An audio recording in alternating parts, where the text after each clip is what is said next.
the entire debate last night. So we'll see with the added dynamic of having the other two candidates more able to participate. Shakir, did you think there was, and it's a simplistic question, but did you think there was a quote unquote winner last night? I think, to Jenny's point, Mr. MacKay dominated the stage, really. I think him and Mr. O'Toole kind of went back and forth for the majority. Even in the free debate, they kind of dominated that session. So I don't know if there was a clear winner, but we definitely knew the two frontrunners would kind of go at it, and that they did. I think when you get into tonight's debate, I think one of the things, to the earlier point I said and to what Corey said as well, I think it's going to be interesting to see how they respond to the kind of the more social conservative views, given that if neither of them win on that first ballot, they're going to need the Sloan supporters or the Lewis supporters to kind of rank them second or third on their ballot to hope that they can win in the later rounds. So the response by Mr. MacKay and Mr. O'Toole to what's going to be thrown at them today will be very interesting to see how that plays out. And then obviously the dynamics after the debate and how voters kind of view those folks. You could really see, Corey, Mr. O'Toole and Mr. MacKay last night going at it, right? Like there was, even though, and I want to be transparent, we continue to be transparent with our viewers. This is not a CBC debate. This is not a journalist debate. This is, Conservative Party putting on, we're carrying it so that people can inform themselves. But they were still, going at it during it. Yeah, well, in past campaigns, there have been a number of debates. I'm not sure how many we had in the last go-round, but I think it was 4 or 5. And in the provincial leadership race, there was at least a half dozen debates. But this is really, there are only going to be 2. So in the past, sometimes things start getting a little bit more heated when you come to the final few debates. But they have to start heated in this case because they're only going to have one at bat. Yeah, Jenny, let's talk about that and maybe the significance from your perspective of these debates. You're sitting outside. It's a beautiful time of the year. It's hard to get people to talk about politics at all on a winter day. I imagine it's even hard. It's even harder right now. What is your gauge of the interest in this race right now? And then also corresponding to that, how significant might these debates be in helping members actually decide or determining what they decide? Yeah, I think that their members are starting to turn to the leadership race, so to speak, from the last 3 months as life somewhat gets back to varying degrees of normal depending on where you live across the country. So I think these debates will be important for members to see the performance of the candidates. But because of a leadership race being done during COVID, there hasn't been an opportunity to see much of the candidates outside of some media interviews and some social media and of course the emails that all the members are getting inundated with on a regular basis. So I think people will be tuning in. That being said, I've never seen an election won based on a knockout punch in a leadership debate or in a debate, but I have seen campaigns lost, and I think that members are going to be looking to see a whole host of issues, and I know there are a number of members that I've been speaking to over the last 24 hours from the last debate that although they understand the importance of some social conservative issues to be discussed, they're hoping it doesn't go down the road that it did last night when, right off the bat, the first question that was asked was about military spending and procurement, and the candidates ended up speaking about abortion. So I think that I think members are going to be looking for a genuine, fulsome, policy-heavy debate tonight. You mentioned, Shakir, that as well. Like, what is the impact when it comes to topics like abortion or other social conservative topics? What is the potential impact of Leslyn Lewis and Derek Sloan, who both identify as social conservatives, on the dynamic about what ends up being discussed? And if it does end up being a lot about that, who benefits? Yeah, so I mean, listen, social conservatives are part of our party. We should definitely try to include them, keep them in the debate, have those conversations going. But I think, especially when you're facing a situation like we're in right now with the pandemic and COVID, I'm not sure abortion rights are front and center for a lot of conservative voters, right? So listen, if you want to have that conversation, let it be addressed, state your position very clearly. But I think we need to move on to bigger, honestly, more important right now, policy issues that need to be debated amongst the leaders to know who is actually ready to challenge Mr. Trudeau in the next election. The more we talk about abortion, the more we have all these, we're just not addressing abortion issues and social issues clearly, the more ammunition we give to the Liberal Party when we move forward. Because the guarantee when we go into that general election, they're going to be tossing this out there, state your position clearly. And if you're fumbling these issues, it's going to be very problematic. So if we're going to be bringing this up tonight, listen, I think obviously Mr. Sloan and Ms. Lewis are going to benefit from having this conversation because they've been very clear on where they stand on those issues. But I think if you're Mr. MacKay, if you're Mr. O'Toole, obviously you need to be clear on your position, but you have to be wary about how you address these issues because one, you need those votes, later ballots in case you don't win on the first ballot. But two, anything you say now can and probably will be used against you in the general election whenever you go against the Liberal Party and whenever the election is called. Corey, if Mr. O'Toole and Mr. MacKay are the front runners here, what do you see as their greatest vulnerabilities tonight? Well, I think to build on what Shakir was saying, I think if they go down a rabbit hole into transgender rights and issues like abortion, and you get into this whole social conservative milieu, I think it has the potential to turn off voters that the Conservative Party needs to win a general election. So I think hopefully they will stick to more of the major issues. I expect carbon tax will be front and center tonight again.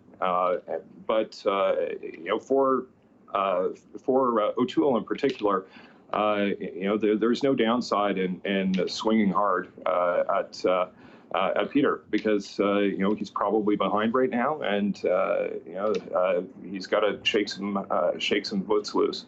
Do you think that's true, Jenny? I mean, if you were advising Mr. O'Toole today, let's say, would you be saying, go out there hard, you don't have anything to lose?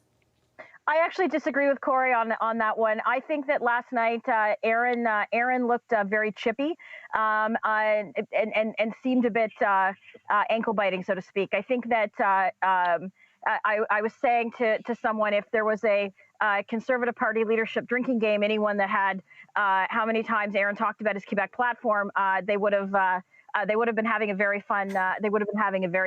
And so we'll see how much that comes up.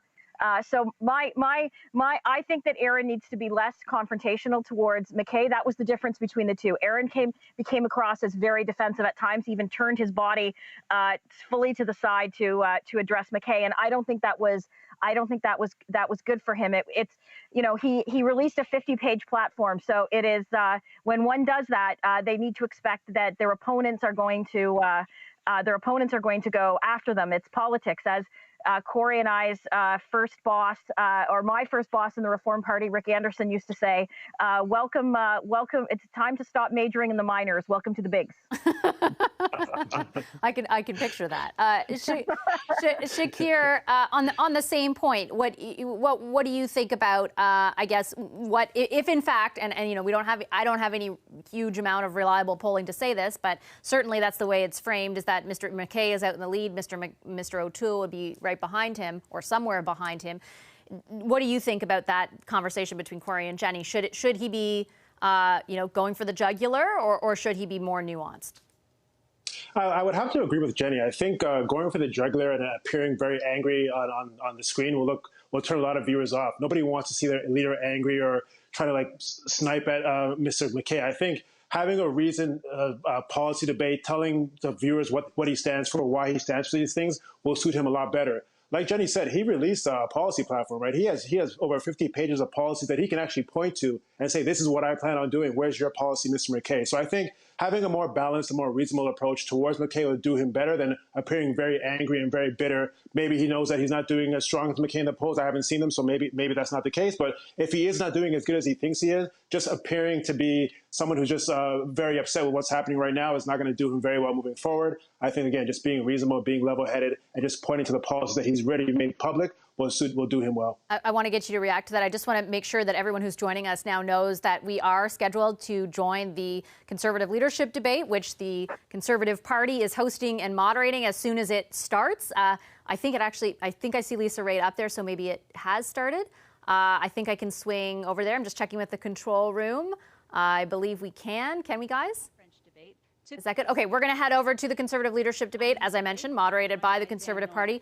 That's Lisa Raitt, and the Power panel is standing by to react to it as soon as it's over. Let's take a listen in. For both official debates. Dan took the lead last night, and tonight I'm in charge. We're broadcasting live to you from Toronto. All right, let's begin. This is how the night will unfold. We will start with candidates providing opening remarks in an order predetermined by a random draw held last week. Each candidate will have 60 seconds. Now, we asked Canadians to submit video questions on any topic, and we received over 1,000 entries. Dan and I, as moderators, chose a cross-section of these questions, and these will be used for this debate.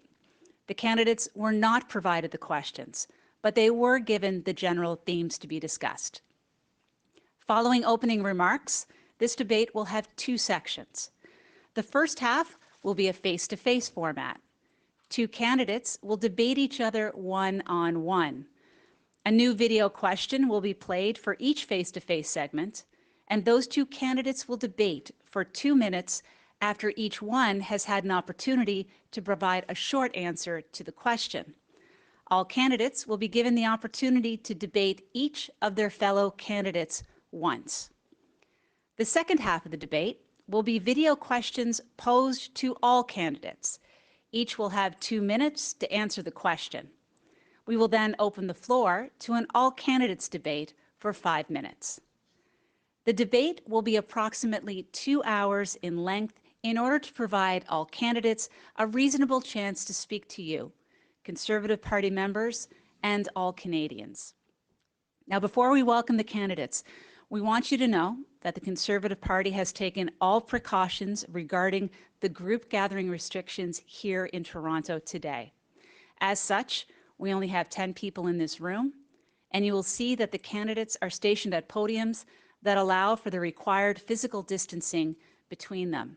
And I would note that if we were in the 2017 leadership race with 14 candidates, we probably would have had to rent out Scotiabank Arena to accomplish this. And now we'd like to present to you the 2020 leadership candidates. Mr. Erin O'Toole.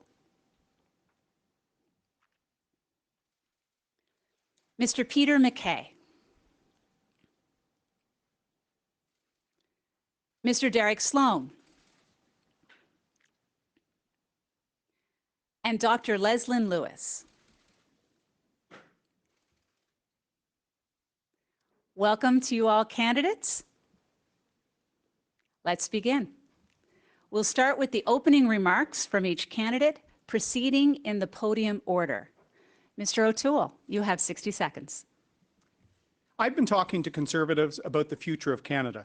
From my launch in Calgary, where empty office towers serve as monuments to Western alienation, to BC and Atlantic Canada, where lumber mills are closing, to Ontario, where companies like GM are leaving town.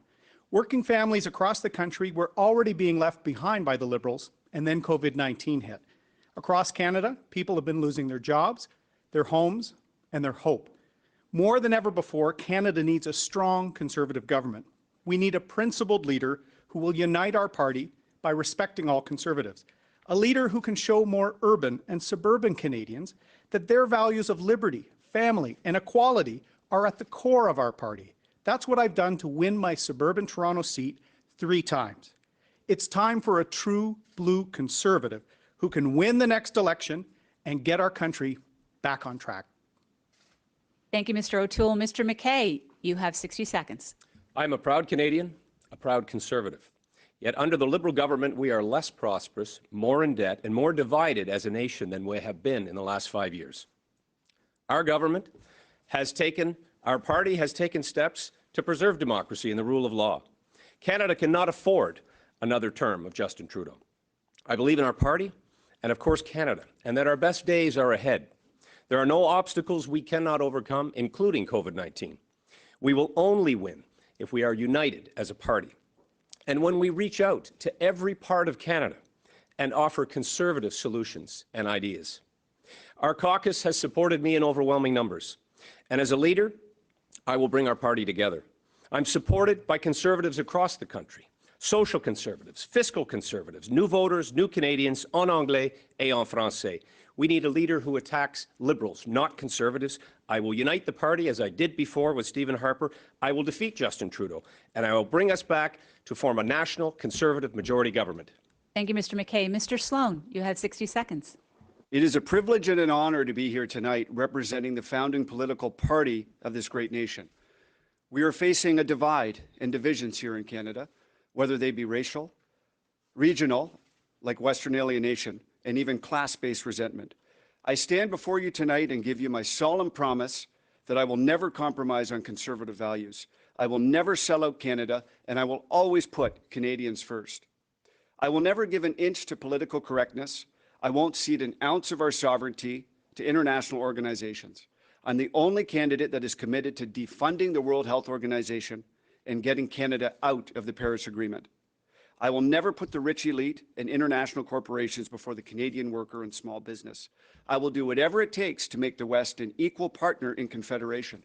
This is my unyielding promise to you. If you want a Conservative without apology to lead your party, tonight I ask for your support in your vote. God bless you and God bless Canada. Thank you, Mr. Sloan. Dr. Lewis, you have 60 seconds. Canada is at a crossroads. If the Liberals win the next election, it will be decades before we can recover. I am the right leader with the right policies at the right time. I am the leader that can withstand the Liberal attacks and the lies about who we are as Canadians. We are a good people.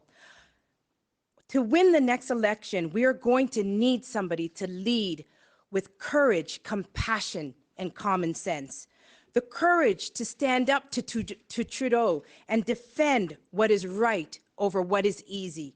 The compassion to have policies that uplift our country and not just a select few. And good common sense fiscal policies.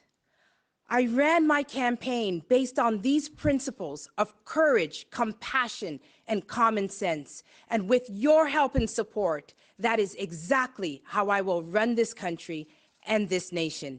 Thank you. Thank you very much, Doctor. Thank you, candidates. And now we will begin the face-to-face portion of the debate. Now, before we begin, we do have 4 candidates this evening who are all experienced in advocating within a set period of time, either in Parliament or before the courts.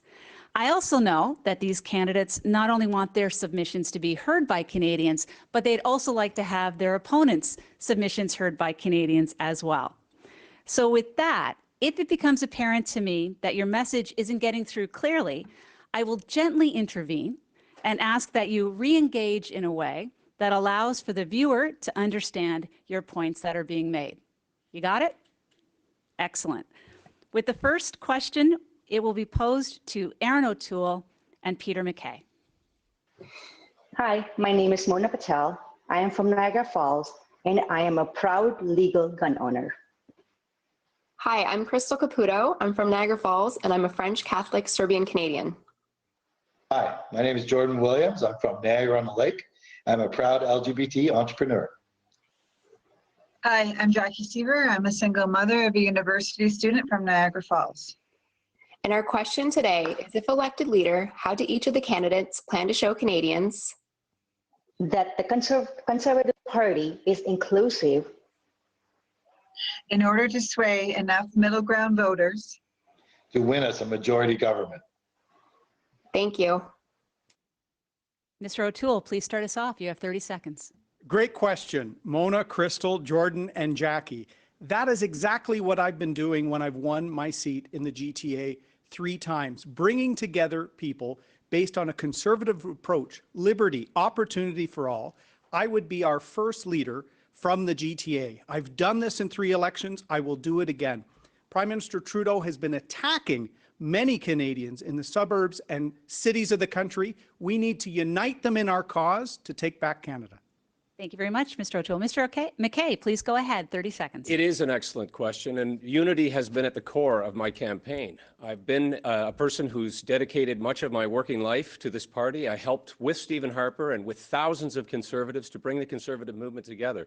But to truly reach out to Canadians, we are going to have to modernize. We are going to have to present ideas, solutions, policies that are relevant in people's backyards and back pockets. And that's what I've been talking about. An 8-point jobs plan for Canada. Sensible, thoughtful policies that will improve people's lives. Not vanity projects, not dividing Canadians the way Justin Trudeau has, but getting things done for Canadians. And that's what's needed post-COVID-19. Thank you, Mr. MacKay. The floor is now open for 2 minutes, and we'll let Mr. O'Toole start. Thank you. I think our 4 questioners tonight reflect a good cross-section of conservative aspirations for the future of our country. Our next leader needs to unite all conservatives. All voices in our party are welcome. If we don't unite first as a party, how do we expect to bring people in the suburbs of Southern Ontario and the lower mainland of BC, first and second generation Canadians, to join our mission for a more competitive Canada, a more free, more opportunity? We have to reach out by uniting our party first. Mr. MacKay started this campaign by dividing the party. We have to unite. That is what I will bring as leader. I also have experience winning where we need to win in the Greater Toronto Area, and my experience in the private sector and uniform makes sure I will roll up our sleeves, rebuild Canada and our place in the world. Thank you, Mr. O'Toole. Mr. MacKay. Of course, I've only focused on bringing Conservatives together. That's what I've done since my earliest days, back in 1997, when I first left the prosecutor's office to join the Conservative Party in that election. And I've worked with Stephen Harper. I've worked with social conservatives, fiscal conservatives, across the spectrum. In fact, I don't speak of true blue. I speak of everyone when I speak of the Conservative Party. No hyphenated conservatives. Let's all get behind a conservative plan and a leader who can win. I come from Atlantic Canada. I've been living here in the GTA with my family. I've worked and lived in many parts of Canada. And what I hear often is that we need to get the party together in order to keep the country together. We need it's that someone serious. We need to ensure ready to lead that we're going to be united as a movement, and I can lead now as I have in the past. Justin and it's Trudeau not just about being in the House of Commons. It's about Mr. O'Toole, I'm going to let Mr. O'Toole go, and then Justin Trudeau has been suppressing democracy. He's spending $250 billion. There's no accountability. We know with the Liberals what happens: corruption. Parliament will reconvene in September. I will be a leader to hold him to account. Okay. Last 10 seconds to Mr. MacKay. In Southern Ontario and in BC. And I remember being in the party. House of Commons when the entire sponsorship scandal broke, and we pushed on the government to be accountable. And we need to do that again when we have a parliament again, which Mr. Trudeau has shut down, unfortunately. Thank you, Mr. MacKay. The second question will be posed to Mr. Sloan and Dr. Lewis. Hello, candidates. My name is Joseph, and I live in the riding of Milton. If elected leader, what will you do to ensure that social conservatives are able to play an active role in the future of the Conservative Party of Canada? Lovely riding of Milton. Mr. Sloan, please start us off. 30 seconds. Sure. Well, social conservative issues are policy that affect families, seniors, and children. And we can't be afraid to address values. The Liberals are so radically far to the left in their ideas when it comes to conversion therapy and abortion that we can gain ground on these ideas. Many new Canadians are social conservatives. They don't believe that there's 72 or 102 genders. They don't want their kids to be confused. And remember, Stephen Harper, when he cut funding for foreign abortions, we won a majority after that. When Doug Ford campaigned against the sex ed curriculum, we won here in Ontario. So we can take principled stances and we can win. Thank you, Mr. Sloan. Dr. Lewis. Social conservatism is a very, very important part of our party. And one of the reasons why I decided to run is because I saw the divide within our party. I saw that there was a potential that social conservatives would be ousted from the party. And I think it's very important that we recognize that people with traditional values, people with religious values, that all of these parts are important to our great democracy. And that is what I would do, is uphold all of these values within our party. Thank you, Dr. Lewis. Now the floor is open for 2 minutes. Mr. Sloan, if you could begin. Well, I don't think we're going to be arguing too much here, Leslyn, but I think it's important to recognize that there is a lot of agreement within the party. Behind the scenes, even my two friends over here, Peter MacKay and Erin O'Toole, would agree with me that it's not right that Canada doesn't have any laws when it comes to abortion, for instance. It is out of whack. It's out of whack with other developed nations. It's out of whack with most of the developed world. And, you know, we can kid ourselves and say, well, you know, if we talk about that, we're going to lose. Everything the Liberals campaign on is divisive. We can't ignore division. We Dr. don't go Lewis? looking for it. I'm sorry. Social conservatism has a wide perspective, wide variety of people. My platform is based on 4 pillars: upholding parental authority, upholding democratic rights, compassion for the vulnerable, fiscal responsibility. Parents have the right to govern their children and to raise their children in accordance with their values. And the cornerstone is, the family is the cornerstone and the bedrock of our society. I believe that we should even have a parental rights bill so that parents can uphold the rights of their children across this country, even in our school systems. This is such... Yeah, sure. Thank you. Yeah, thank you, Leslyn. You know, and there's so many ways the Liberals have gone just so far to the left. And a good example of that is Bill C-8. And this is a bill that will take a parent and potentially jail them if they want to get their child who's experiencing gender dysphoria, gender affirming counseling. I mean, these are things that you know, kids go through a lot of different things, and we know that most kids that go through gender dysphoria will grow out of it. We shouldn't be last 10 seconds to Dr. Lewis for kids. Go ahead, Dr. Lewis. But the issue is the issue is that it's still parental authority, that a parent could be jailed, or even a pastor could be jailed for having these normal discussions with children. We should allow children to just be children. Thank you very much. I appreciate that. We're going to move on to question number 3. Hello, my name is Michelle and I'm from Hamilton East Stony Creek. My question for the candidates is, how can we develop our environmental stewardship while economically developing our oil, gas, and natural resources? Thank you for letting me ask this question. Have a good day. Dr. Lewis, over to you for 30 seconds, please. My plan is to develop our natural resources in an environmentally sustainable manner, and I have 4 policies to do that. The first is to incentivize corporations, then to bring in balanced regulation, and also to clean up the orphan wells, and also to adopt a national environmental policy. My policy is to make sure that all Canadians have clean air, clean water, and live on uncontaminated soil. Thank you, Dr. Lewis. Mr. O'Toole. This is a great question. We have to have the right balance. Let me be clear. I will kill the carbon tax, get pipelines built, and win the next election with a real environmental plan. These are 3 things that Mr. MacKay cannot do. Justin Trudeau is making us less competitive, and he's dictating an Ottawa knows best approach to the provinces. What Premier Kenney or Premier Ford is doing to lower emissions, we should respect and support. My Our Country plan has a Rebuild Canada section that will get us back on track and help the environment. Thank you, Mr. O'Toole. The floor is now open for 2 minutes. Dr. Lewis, if you'd begin. My policy incentivizes companies to develop innovative technologies, and these technologies will uplift our environment and our economy simultaneously.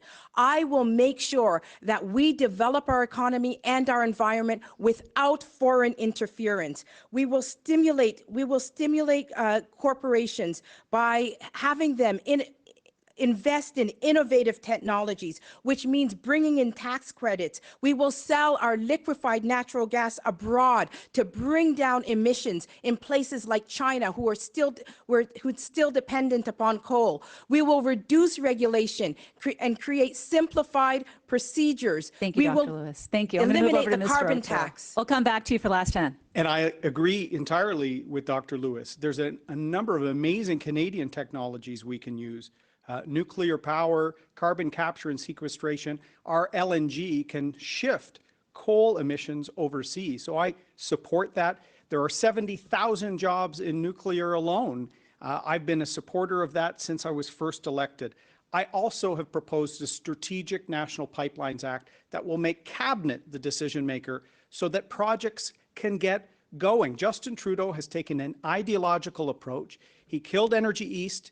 He killed Northern Gateway, a pipeline 1/3 owned by Indigenous Canadians, and then he had to buy the remaining pipeline. We need to make it a cabinet decision, and a Prime Minister, I will show the country that pipelines are in the national interest, from Newfoundland and Labrador to British Columbia. Thank you, Mr. O'Toole. Dr. Lewis? I will make sure that we have enabling legislation. We have had legislation that has targeted provinces like Alberta. Bill C-68, Bill C-48, and Bill C-69 has eliminated our oil and gas sector. Thank you very much. We will move on to the fourth question, which will be posed to Mr. MacKay and to Mr. Sloan. Hi, I'm Sierra Bird, and I'm the Conservative Party candidate of record for Churchill, Kuwait, Nagaski. The Liberals have done nothing to help Indigenous people over the last 5 years. That is why it is imperative that the next leader of our party has the ability to build strong and trusting relationships with Indigenous Canadians. As leader and Prime Minister, what would your plan be to tackle issues such as clean drinking water, rural connectivity, and mental health services? Thank you. Mr. MacKay, we'll begin with you. Sir, thank you. First thing, we'd like you to run again. And that's also something that we need to do is include people in every institution, in every part of the country. There should be no barriers. And that is particularly true of the largest and fastest growing population in Canada, which is our First Nations. Yes, we need to ensure clean water on reserve and off reserve. We need to ensure that people have basic rights to opportunity, basic rights to work. I agree with Mr. O'Toole. We should have national pipelines and partner with our First Nations in real ways. And so there are many steps that we can take. Mr. Trudeau has failed miserably when it comes to our First Nations. Thank you, Mr. MacKay. Mr. Sloan, please go ahead. 30 seconds. Well, I agree. I think that clean water supplies on reserve should be a #1 priority. I also believe that, bringing an end to these boil water advisories needs to be at the top of our list. Another thing that I think we need to do is there were some laws that were controversial that Stephen Harper brought in, the Transparency Act that he brought in. The Transparency Act, where we see where money is going, helps more money get to where it needs to go on the bans, and that is also a priority for me. And I'll just leave it at that for now. My time's almost up. Thank you very much, Mr. Sloan. The floor is open for 2 minutes. Mr. MacKay, please go ahead. I think working in real partnership and working towards reconciliation, which goes on. I'm proud of the work that we did as a government, where we worked to raise the rights of property rights for women on reserve, our First Nations. We worked to bring about transparency, as Mr. Sloan said. That was an important part of ensuring that programs were working. I was proud of the work that we did on the Victims' Bill of Rights, to address issues on reserve of violence and education. It means, of course, working directly with First Nations and listening to them, hearing their thoughts, their input, and their progress and dreams and aspirations. It is a priority for us as a country to move forward on this file. It is an important engagement that we need to continue in meaningful ways that get results. Mr. Yes Sloan. to water, yes to jobs. Mr. Sloan. We also need to make a clear path for resource development that will benefit reserves. And we need to allow First Nations to be able to say yes to energy projects that will bring prosperity to their communities. And so that's why I'm against the United Nations Declaration on the Rights of Indigenous People. I think that it will add additional complexity to approving these projects. And these projects bring the lifeblood of money and jobs into these communities. Justice and accountability and transparency are things that we all want in our life. As proof that the failure of this government, we saw the blockades. We want to see projects, meaningful projects that include and offer the opportunities to our First Nations. Having a First Nations Transparency Act helps in that pursuit. I've reached out to members of the First Nations community. I had 2 communities in my constituency in Nova Scotia, and we saw the progress that can be made on real projects that matter, that lift up the entire First Nations people. The UNDRIP, the United Nations Declaration on the Rights of Indigenous People, it does not respect provincial authority. And we saw its principles at play with the Coastal GasLink blockage in northern BC. This is what we will see over and over again if we enact legislation based on that document into law. And I will always fight against it, and I hope Mr. MacKay would as well. Our First Nations Rangers program is a perfect example of the incredible contributions made to this country by our First Nations. I would like to see that program enhanced. Thank you very much, Mr. MacKay. The 5th question will be posed to Mr. O'Toole and Mr. Sloan. Hi, Conservative candidates. My name is Danju. I'm from Calgary. My question to you is, what is your plan to bring back supply chain to Canada? How do you want to create jobs for our young generation? Mr. O'Toole, please start us off. 30 seconds. Thank you very much, Danju, for the question. Justin Trudeau was late on our border and late with the economic response. And we've seen just how far behind Canada's been. No wonder he's suppressing Parliament. He doesn't want his record examined. In my Our Country platform, I have a detailed program on being self-sufficient in PPE, in critical security supplies, in food security. We need to make sure that we also have free trade amongst free countries and address the Communist Party of China. Thank you, Mr. O'Toole. Mr. Sloan.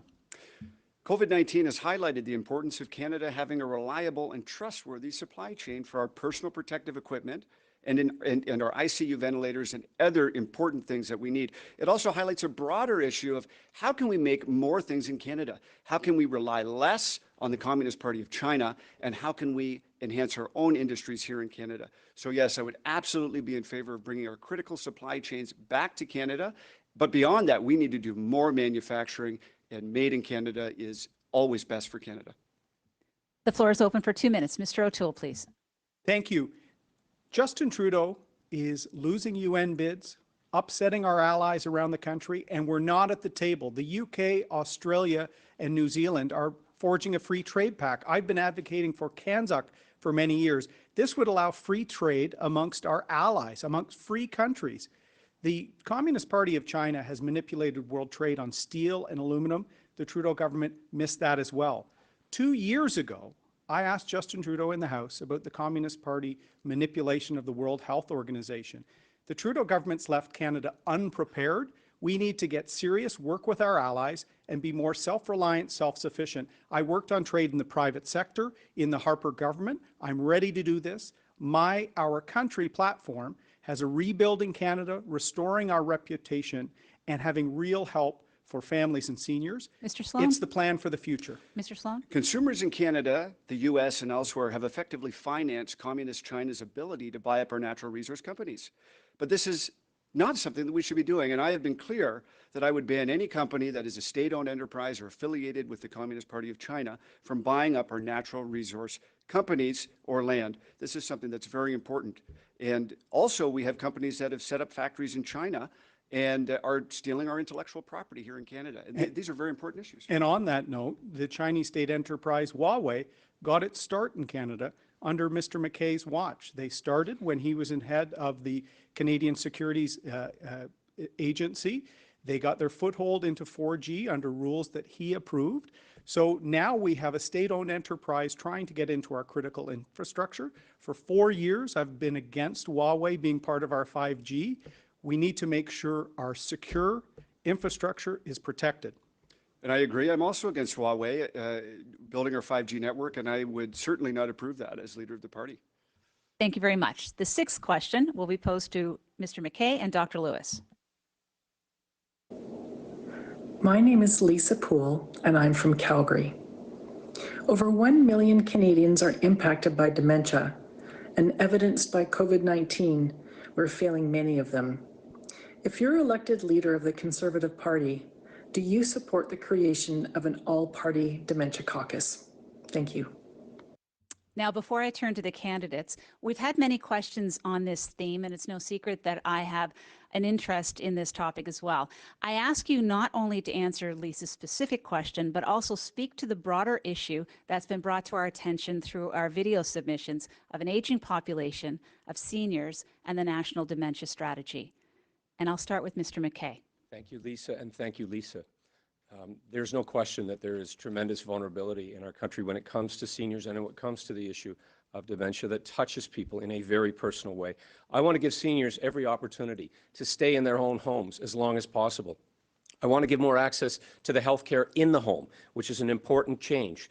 I want to be able to see seniors have tax deductions to make the changes necessary to remain in their homes and give more access to the home care that they need when they need it most. These are the changes that I would bring forward. Thank you, Mr. MacKay. Dr. Lewis. Yes, thank you for this question.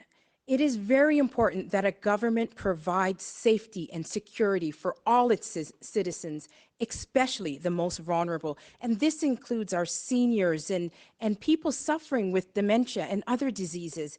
In the recent times, we've seen what has happened to seniors, and we've seen the substandard conditions that they've been living under, and it's just heartbreaking. I would dedicate policies to making sure that seniors and people living with disabilities are respected. Thank you, Dr. Lewis. Now we'll open it up to the floor for 2 minutes. I very much associate with what Dr. Lewis has said in terms of the respect that should be afforded to the people who have contributed so much to this country. And I would go about that by enhancing the disability tax credit as one method to do so. And this, of course, all has to be coordinated through our provinces with their responsibility for health care.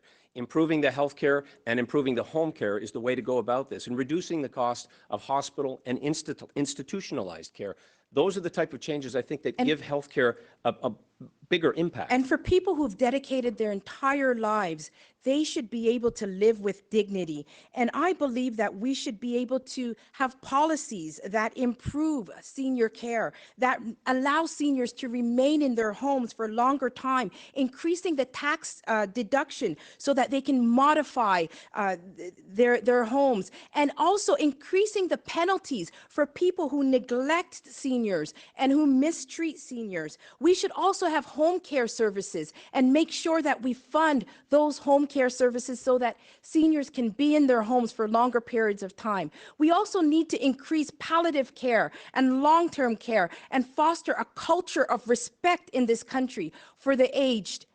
Thank you, Dr. I believe as well in all of those substantive steps and more. One of the more shocking things that we've seen during COVID-19 was the report that came from the Canadian Armed Forces about the conditions that were found in long-term healthcare facilities, both private and in the public sector. And that has to be addressed in meaningful ways. And yes, more accountability. As a former prosecutor, as a former Attorney General and Justice Minister, people who are deliberately neglectful or even allow those conditions to exist have to be held to account. But it really is about allowing seniors to have more access to their own funding and to support them in meaningful ways. There's so many things that we could do at the federal level. We could even change building codes to make sure that the residents have more ventilation. We also need to make sure that we do not impose euthanasia on these seniors, because some of them feel compelled to just relieve suffering from the system and from their family members. And we need to make sure that we support them. Thank you, Dr. Lewis. I appreciate that. And that concludes the face-to-face section of our debate. Thank you, all candidates. And at this point, we're going to turn to the second half of the debate, where all the candidates will be given the opportunity to address each question posed. And you will have 2 minutes to initially address it. And after that will be a 5-minute period of spirited yet civil debate. Question 7. Hi, my name is Max, and today I want you to explain why you want to be the Prime Minister of Canada. Thank you very much, Max. We appreciate the question. Mr. O'Toole, please go ahead. Tell Max why you want to be Prime Minister. Well, thanks, Max, and hopefully you might become Prime Minister one day. Max, it's simple. I'm a patriot. I love this country. It bubbles through my blood. That's why I joined the military when I graduated from high school, and it's why I'm so proud now to represent my hometown in Parliament as a Member of Parliament. We are the greatest country in the world, but it's up to us to make sure we preserve it for your generation. I'm very worried with what Mr. Trudeau has done. He's saddling your generation with billions upon billions of debt and less opportunities. And this was before COVID-19 hit. So Max, I'm empowered by your generation and my son Jack, who's about your age, and my daughter Molly. We owe it to them, everyone here on this stage, to give them the same opportunities in Canada that we had when we were growing up and we were your age. That's why I'm running. Last night, Mr. MacKay suggested I'm angry. I am a bit angry with what Justin Trudeau has done to this country. In the Conservative government, when we lost in 2015, we had high national unity numbers. We had a balanced budget. We had low taxes. We had investment and jobs for your parents, for everyone. All that is gone. The separatist Bloc Québécois is back in 3rd place in the House of Commons. There's anger in the West and people even talking about separation. We're weaker, we're poorer and less respected around the world. So that's what empowers me, Max. I want to make sure we remain the greatest country in the world, just as Sir John A. Macdonald said over a century ago. That's why in my Our Country platform, I have a very detailed plan to rebuild Canada after COVID-19, to restore our reputation on the world stage, and to provide real help for families and seniors, many of whom have been left behind by Trudeau as he is spending billions. So Max, I hope to see you on the campaign trail soon. Mr. MacKay, please go ahead. You have 2 minutes to give Max his answer. Thanks, Max. And the short answer is for you and for your generation, for my children, and those who come to Canada to find a new way of life, those who experience Canada in a way that they can't experience in their country of origin. We have, as Mr. O'Toole said, the greatest country in the world, but we can't take it for granted. And I share the concerns of all of the candidates here for the direction that Justin Trudeau has taken our country. We are more divided. We are turning on one another in terms of regions, people, places. We have to get back to the basics of addressing the priorities of this nation, ensuring that there will be jobs for you in the future, Max, ensuring that you're going to have access to education, healthcare. You're going to be able to grow up and live out your dreams as a Canadian. And one thing that will hinder us in that pursuit as Conservatives is when we turn on one another. Max, I don't know if you play hockey or soccer, but we know that the principle is to pass to one another, is to be on the same side, is to pursue a goal. We're not going to be able to do that if we turn on one another. Conservatives can build this country as we have in the past and as we will again. And yes, it goes back to some of those fundamental principles of being honest with one another, finding real solutions that are going to make a difference in your life, in your parents' life, maybe your siblings. We've got to continue to keep the focus away from what divides us and focus on what makes us strong. Canada has been gifted with resources. We have been gifted with people, with freedoms, with liberties, and we need to protect those and enhance them and continue to grow this country for the opportunities of you and your generation. We are certainly a country that is admired around the world, even with the setback that came under Justin Trudeau's leadership, or lack thereof, of pursuing this UN Council seat and neglecting the more important task of building our economy. I have an 8-point plan directly aimed at how we get our country moving again, get us back on track, make us competitive, make our country strong. Thank you, Mr. MacKay. Mr. Sloan, it's your turn to tell Max why you want to be Prime Minister. Thank you for that question, Max. And we live in a very interesting time, and like all Conservatives, I am very optimistic about the future, but I'm also concerned about some things that I'm seeing here presently.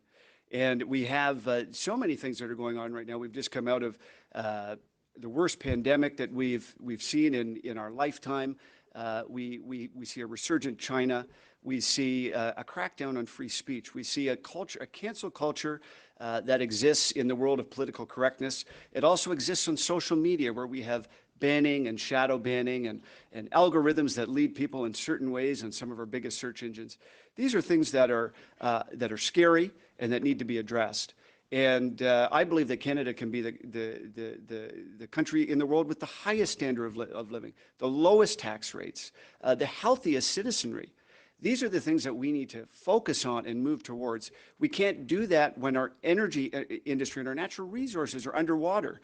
We must get out of this sovereignty-destroying agreements that we've signed. No to the Paris Agreement. We have to get out of that. We have to get rid of Justin Trudeau's bills, Bill C-69 and C-48. We have to be strong on free speech. That's why I will get rid of Bill C-16. That's why I will always promote a culture of freedom. And I denounce the council culture that we see. Sometimes we see it in our own party, unfortunately. We saw some candidates that were disqualified in this leadership race. We need everybody to be all hands on deck, whether they be social conservatives or any other conservative. We need to have one big happy party that's moving together, that's moving as a team. And I am confident that we can achieve that. I'm confident that we can do that. But we have to address some of the controversial issues that the Liberals like to traffic in. And those are the ways, without dealing with those, we can't move forward. But when we do, I know that the best days of this country are yet ahead of us. Thank you, Mr. Sloan. And Dr. Lewis, it's your last pitch to Max as to why you want to be Prime Minister. Max, I believe that the children are the future. We need to just teach them well and let them lead the way. I want to be Prime Minister because I want the country that I grew up in to be here for my children. And I was very concerned in the last few years, the last 5 years, I've seen this country take a turn. I've seen the diminishment of the Canadian dream, Max, and I want that dream for you. I want you to have a future that I had, Max. I am proud to be a Canadian. Max, I'm concerned when I see people telling Canadians that they should not be proud. I want you to be proud of your country, Max. Max, the fabric of our nation is just being torn apart. And even provinces are threatening to leave our great confederation. Debt is piling up. That debt you will be responsible for, Max. And I want to make sure that we take responsibility responsible steps so that you have a bright future, the same way that I have a bright future. And so that, Max, you could have the dream of one day standing here and one day potentially running to be the Prime Minister of this country. And in order for that to happen, Max, we need to make sure that we have strong economic policies, that we care about our vulnerable, that we protect our children, that we maintain our environment, and that we create a strong future for children like yourself, Max, because you are our future, and your life and your progress and your health and your well-being is important to us. Thank you, Dr. Lewis. Candidates, you're being so good at keeping to time. We actually have a little bit of extra time, so we're going to have 7-minute debate, and I'm going to be a little bit more hands-off, and I'll let you have a little bit more room to have pointed discussions with each other on the topic of why you want to be Prime Minister. So with that, I'm going to start off with Mr. O'Toole and let it go. Thank you very much, Max. A few weeks ago, I was in the House of Commons and I asked the government to give some support to seniors, a one-time boost to the old age security. And then a few weeks later, they did that. Seniors had been struggling in COVID-19 like many Canadians have. It shows, Max, why an opposition is so important and why I'm so proud of my colleagues in the trenches holding the government to account. In fact, we fixed the wage subsidy and certain things to save jobs. Maybe your mom or dad's job, we made sure it was a higher amount. We were pushing for more support from small and medium-sized businesses. The government didn't listen, unfortunately. We also asked them to close the border in January so we would prevent cases from coming into Canada, and the Trudeau government didn't listen. So our democracy has been suppressed because the Trudeau government doesn't want to be held to account. I'm very proud that I've been pushing on a number of these measures as an MP, both in the House and on the campaign trail, and my Our Country platform has a Rebuild Canada plan. It will restore our reputation, and it will provide real help for families and seniors like we were able to do by advocating for the OAS for your grandparents, Max. That's what our democracy is about. And I'm very proud to have worked with my colleagues in the last few years to hold Mr. Trudeau to account. I'm ready to beat him in September, and that's what this race is really about. It is about that, and it is about pressing the government, and it's incredible what you can do when you get to the Parliament of Canada. And these candidates here obviously are all talking about important ideas that affect you, Max, that affect Canadians, and that affect the world, frankly. But there is nothing like being in government and having the opportunity to bring those policies and bring those laws forward and to make the changes that we need to improve the lives of Canadians. Having spent time at the cabinet table when we went through the last recession in 2008 and 2009, we entered it with a balanced budget. And we came out stronger. Yes, we had to do stimulus spending, but there was oversight. There was a responsible parliament that was watching these plans. And then quickly we re-emerged stronger than any other country in the world. We were able to get Canadians back to work. We were able to build our country up again, use our natural resources to our advantage while respecting the environment, while doing so and setting world standards, reaching out to other countries that needed our help, responding to Haiti, building up our Canadian Armed Forces, who have been a bastion for hope and security and freedom around the world. What we did in Afghanistan is breathtaking. Our men and women in uniform were liberators. They went there, and under their protection, we were able to build schools, vaccinate children, leave the place better than we found it. And we can do the same for our country. When in government, we want to leave it better for you, better for your parents, and better for your entire generation. As Dr. Lewis said, we want this country to be a place that you can be proud of, the way we are proud of this country. Max, it is also so important, Max, that your parents have authority to raise you in accordance with their values and their beliefs, Max, because they're the ones that are pushing you through life. Governments do not love children, Max. Parents love children, and as such, government should not interfere with your parents' authority to make sure that they give you the best life. In addition, Max, we are seeing our democracy just being undermined, our democratic values. Max, I will uphold fundamental principles, your freedom of religion, your freedom of belief, your freedom of conscience, and your freedom of association. Max, I believe that as a government official, we are elected elected to serve you, Max, and I will make sure that we will always respect your rights. We also have to be compassionate because one day, Max, your parents are going to be elderly and they are going to be in a position where they may not be able to take care of themselves. And we have to value the contribution that they have made to our society. And we must take care of our vulnerable, including even the environment, Max, because the environment is something that we have to sustain for your generation and generations to come. I agree with you, Dr. Lewis, and I just would like to add that one thing that's important to me, Max, is the way in which we're selling out Canada piece by piece. And one important issue that I believe resonates in the GTA and other areas is the degree to which our housing values have exploded over the last years and essentially decade. And for me, we've taken a look at the numbers and we've seen that our immigration levels in this country are actually higher than the average for developed nations. We've taken a look at the number of new Canadians that are settling in the GTA. We're seeing that the supply and the demand are out of whack when it comes to new housing units that come onto the market. So we've taken a look at that and we've said we should reduce the number of immigrants so that we can have housing that is affordable. Without affordable housing, we can't live and work and enjoy life as it was meant to be. And one other thing I'll mention just quickly is the Paris Agreement. The Paris Agreement is selling out our oil and gas industry. It has an aspirational goal of net zero by 2050, by the second half of this century. That means an aspirational goal of shutting down our energy sector. We cannot do that. And I ask these other candidates here tonight to agree with me. I'm very concerned about your generation being saddled with debt. I think it's irresponsible for government to saddle future generations with debt. And that's why, Max, it is very important for us to have strong fiscal policies. My policies will make sure that future generations like yourself are not indebted, Max, so that you have a fair opportunity and so that you can have the same chance to succeed that I've had to succeed, Max. And part of those chances, Max, will be technology and the jobs of the future. And you are part of a generation that will be the most educated, that will have the world in the palm of your hand. But that's also a challenge because there's vulnerabilities because of new technology. And we need to ensure that there is broadband internet available in every part of this country, every community. But we also need to be careful of the vulnerabilities that this creates.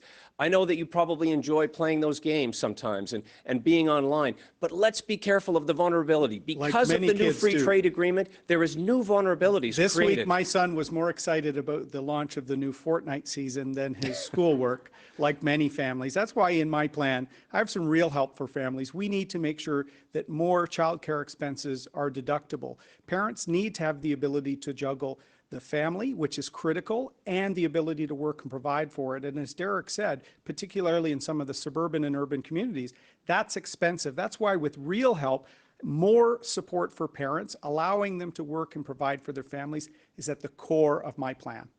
Well, Max, I hope you got an answer to your question tonight from our candidates.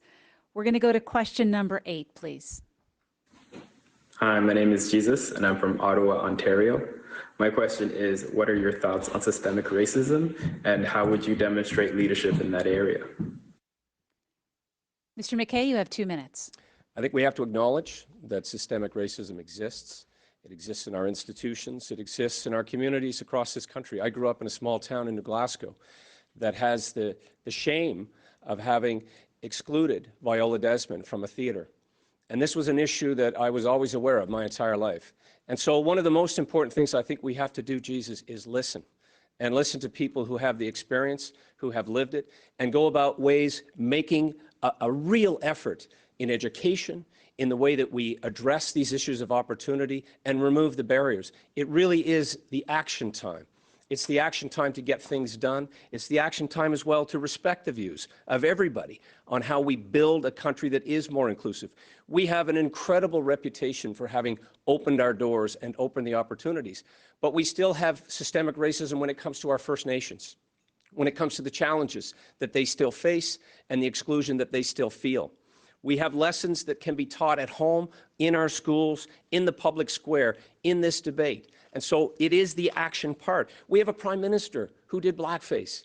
He's not well situated to lead the country in a way that is going to address these issues in a real way. It has to go well beyond the symbols. We need action on respectful discussions around policing, Having more members of our visible minority community, our cultural communities represented in the institutions is what I believe will not only symbolize progress, but will bring about the progress, because there will be greater discussion and decision-making in the halls of justice, in the halls of business, in the halls of government, and in our institutions. We have to continue to invest in ensuring that we have better mental health outcomes for those who also are discriminated against. We need to ensure that people are not subject to abuse because of their place of origin or because of their belief. There are many things that we can do and continue to do, and having an honest and sometimes awkward discussion is part of those steps. Thank you, Mr. MacKay. Mr. Sloan, 2 minutes. Canada has made mistakes in the past, but it is also an open country, it is a diverse country, and it always strives, in my view, to be the best that it can be. I believe that we do have problems with racism in Canada and that we have people who are racist in Canada, like many countries do, like all countries do. But I don't believe that we should call Canada a racist country. I believe that Canada is a beacon of light and liberty across this nation, and that we have many things that we can do to improve, but there's many things that we've done that other countries look up to us for. I'll raise an issue that I believe is important, and we do have a form of systemic racism in Canada, and it is the law Bill 21 that we have in Quebec. It is a violation of minority rights. It treats people who are observant, Jews and Sikhs and others, in a way differently than it does people who are not. I believe that's an issue, and I know that we don't like to talk about it. We feel that it will hurt us in Quebec, and I obviously respect provincial jurisdiction, but this bill is not right, and I'm against it.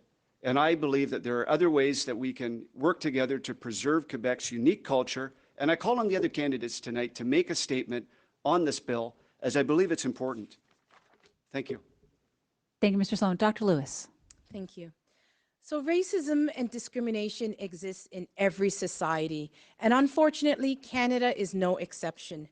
But we have to distinguish between individual racism and systemic racism. Many people respond to the question of systemic racism by saying, I'm not a racist. That is individual racism. That shows evil intent. So systemic racism, we have to understand, is something very different. It deals with outcomes that are negative. And so when we look at the system, we can assess and we can say that we have had residential schools in Canada, and that has led to a negative outcome. We can say that there are different outcomes in the educational system, and those can be tied with race. We know that there are different outcomes in the criminal justice system. If we take, for example, even a First Nations person, a First Nations person charged with the same crime as a non-First Nations is more likely to be found guilty of that crime. It's more likely to be charged. When charged, higher conviction rate. When convicted, higher sentences. Less chance to get bail. So these are things within the system that we have to say that we can make better. Canada is the best country in the world, but that does not mean that we have an opportunity to not make it better. I feel that what we should do is we should examine the systems and attempt to move away from saying that we are going to be destructive and destroy systems that are imperfect. All systems are imperfect, and so we need to look at them. We need to look at how we can modify certain institutions, such as our police, how we can modify our education system, how we can modify our criminal justice system so we have better outcomes. Thank you very much, Dr. Lewis. Over to you, Mr. O'Toole. Thank you, Jesus, for the question. It's an important one that many families have been having discussions about, including Rebecca, with our children. We live in the greatest country in the world. And as public officials, it's our commitment to make sure it lives up to the ideals that we want it to be. I think conservatives are actually very well placed to be the champions for this approach, because our inherent principles of rewarding hard work, respect for others, liberty, opportunity, those are at the core of who we are as conservatives. They actually unite all parts of our movement. So we should unite behind a zero tolerance approach to any form of racism, anti-Semitism, discrimination. We must make sure we show that we want merit and success to be the best, not the color of someone's skin, not where they've come from, how long they've been in Canada, their faith. We should really make sure we strive to be the Canada that we all know we are, but we need to be always striving to be better. Reconciliation is particularly important. I've said how Justin Trudeau will do symbolic gestures like taking a name of a father of Confederation off a building, but then he'll, on the next day, cancel a pipeline that dozens of Indigenous bands were planning on employment and wealth creation for their people. There was no consultation when he did that with Northern Gateway. What is reconciliation? It needs to be participation, collaboration in the opportunity that is Canada. That's what will happen. That's why, as a private sector lawyer, I volunteered some time on First Nation businesses and opportunities to make sure that reconciliation is a recommitment to our country. I served in the military, and I'll tell you, when someone has your back, you don't care what background they have. It's trust. Your brothers in arms. And that's the approach we should have as Canadians, supporting one another, striving to remain the best country in the world. Thank you, Mr. O'Toole. The floor is now open for 7 minutes. Candidates, we'll start it off with Mr. MacKay. I think the collaboration aspect of Jesus' question is what we need to come back to, and that is, how do we address some of the problems in our justice system, as Dr. Lewis discussed? How do we get to a place where we're able to have those frank discussions that Mr. O'Toole spoke of? I've had those discussions with my wife, who came to Canada as a child and has experienced racism in her life. We have to address these issues, though, in meaningful ways. The discussions are important. The listening is perhaps more important now than ever before. The saying of walking in somebody's shoes is something we have to be deeply thoughtful about and talk about with our children as well. But it is about stopping it and stamping it out and being intolerant of intolerance. We cannot allow this to exist in our institutions. And the police, quite frankly, have to be a big part of this discussion, because the police are tasked with enforcing our laws. The police are on that proverbial front line. But I do not believe that defunding our police is the answer. I do believe in, of course, support for our social services, making necessary investments in education, having those frank discussions. But our police, let's not forget, heroes like Heidi Stevenson in Nova Scotia, David Wynn in Alberta, they put their lives on the line, much like our armed forces personnel, our first responders who have been dealing with COVID-19. Defunding them has the exact opposite effect of what we need. We need to talk to them. We need to have education about when to use force and the proper exercise of authority. Those will make real differences, Jesus, in your community and in all communities. But we also have to make sure that we just don't engage in virtue signaling, because the Prime Minister took a knee, and he is the Prime Minister. So he has an ability to make substantive changes. Taking a knee is just a symbol. If he wants to do something about making this country a better place, he can do it. And so I think it's very, very important that we have realistic, real changes. And I don't believe that defunding the police is a realistic option, because these are individuals that run into danger when we're running away from it. And so we need to honor them, and we need to make sure that if there is something wrong with that institution, that we work together as a nation to make sure that we build it up instead of tearing it down. I agree with Dr. Lewis. It needs real action, and this is where, as public officials, as members of Parliament, we have a role to play to ensure that Canada does live up to the ideals that we want it to be, and real action as opposed to often the symbolism. I think many Canadians who'd watched Justin Trudeau's press conferences months after months after months about staying home, and then he chooses not to follow his own guidance for political reasons, even though the cause is important, is not leadership. He needs to show a substantive commitment to making sure that there's a level playing field, making sure that if there are some groups not represented, that there's opportunity for them to be represented. I saw that firsthand when I was serving in the military. There still needs to be a lot done with respect to gender as well. I saw that in the legal profession when I was there. Not enough women advancing to be partners at large law firms, other things. So I think there's many things we can do, and I agree with Dr. Lewis. It has to be action. You have to demonstrate a plan. It can't be one-time press-related events. It has to be a long-term commitment. And I'm just going to cut you off there. Sorry about that. But I just wanted to agree with Dr. Lewis and Peter here about the police forces. And, you know, police brutality is wrong. And I am against the treatment of George Floyd and others who have been treated mercilessly by the police. But these, overall, our police forces, I believe, want to protect our communities. And while they can always improve, I do not approve defunding them. And I, of course, am okay with peaceful demonstrations, but there have been some who have joined in with certain demonstrations in this country and particularly in the United States that have promoted violence and promoted looting for the sake of it. And I'm against this form of lawlessness. And for some of these organizations like Antifa, I would declare them a terrorist organization for their promotion of lawlessness and anarchy.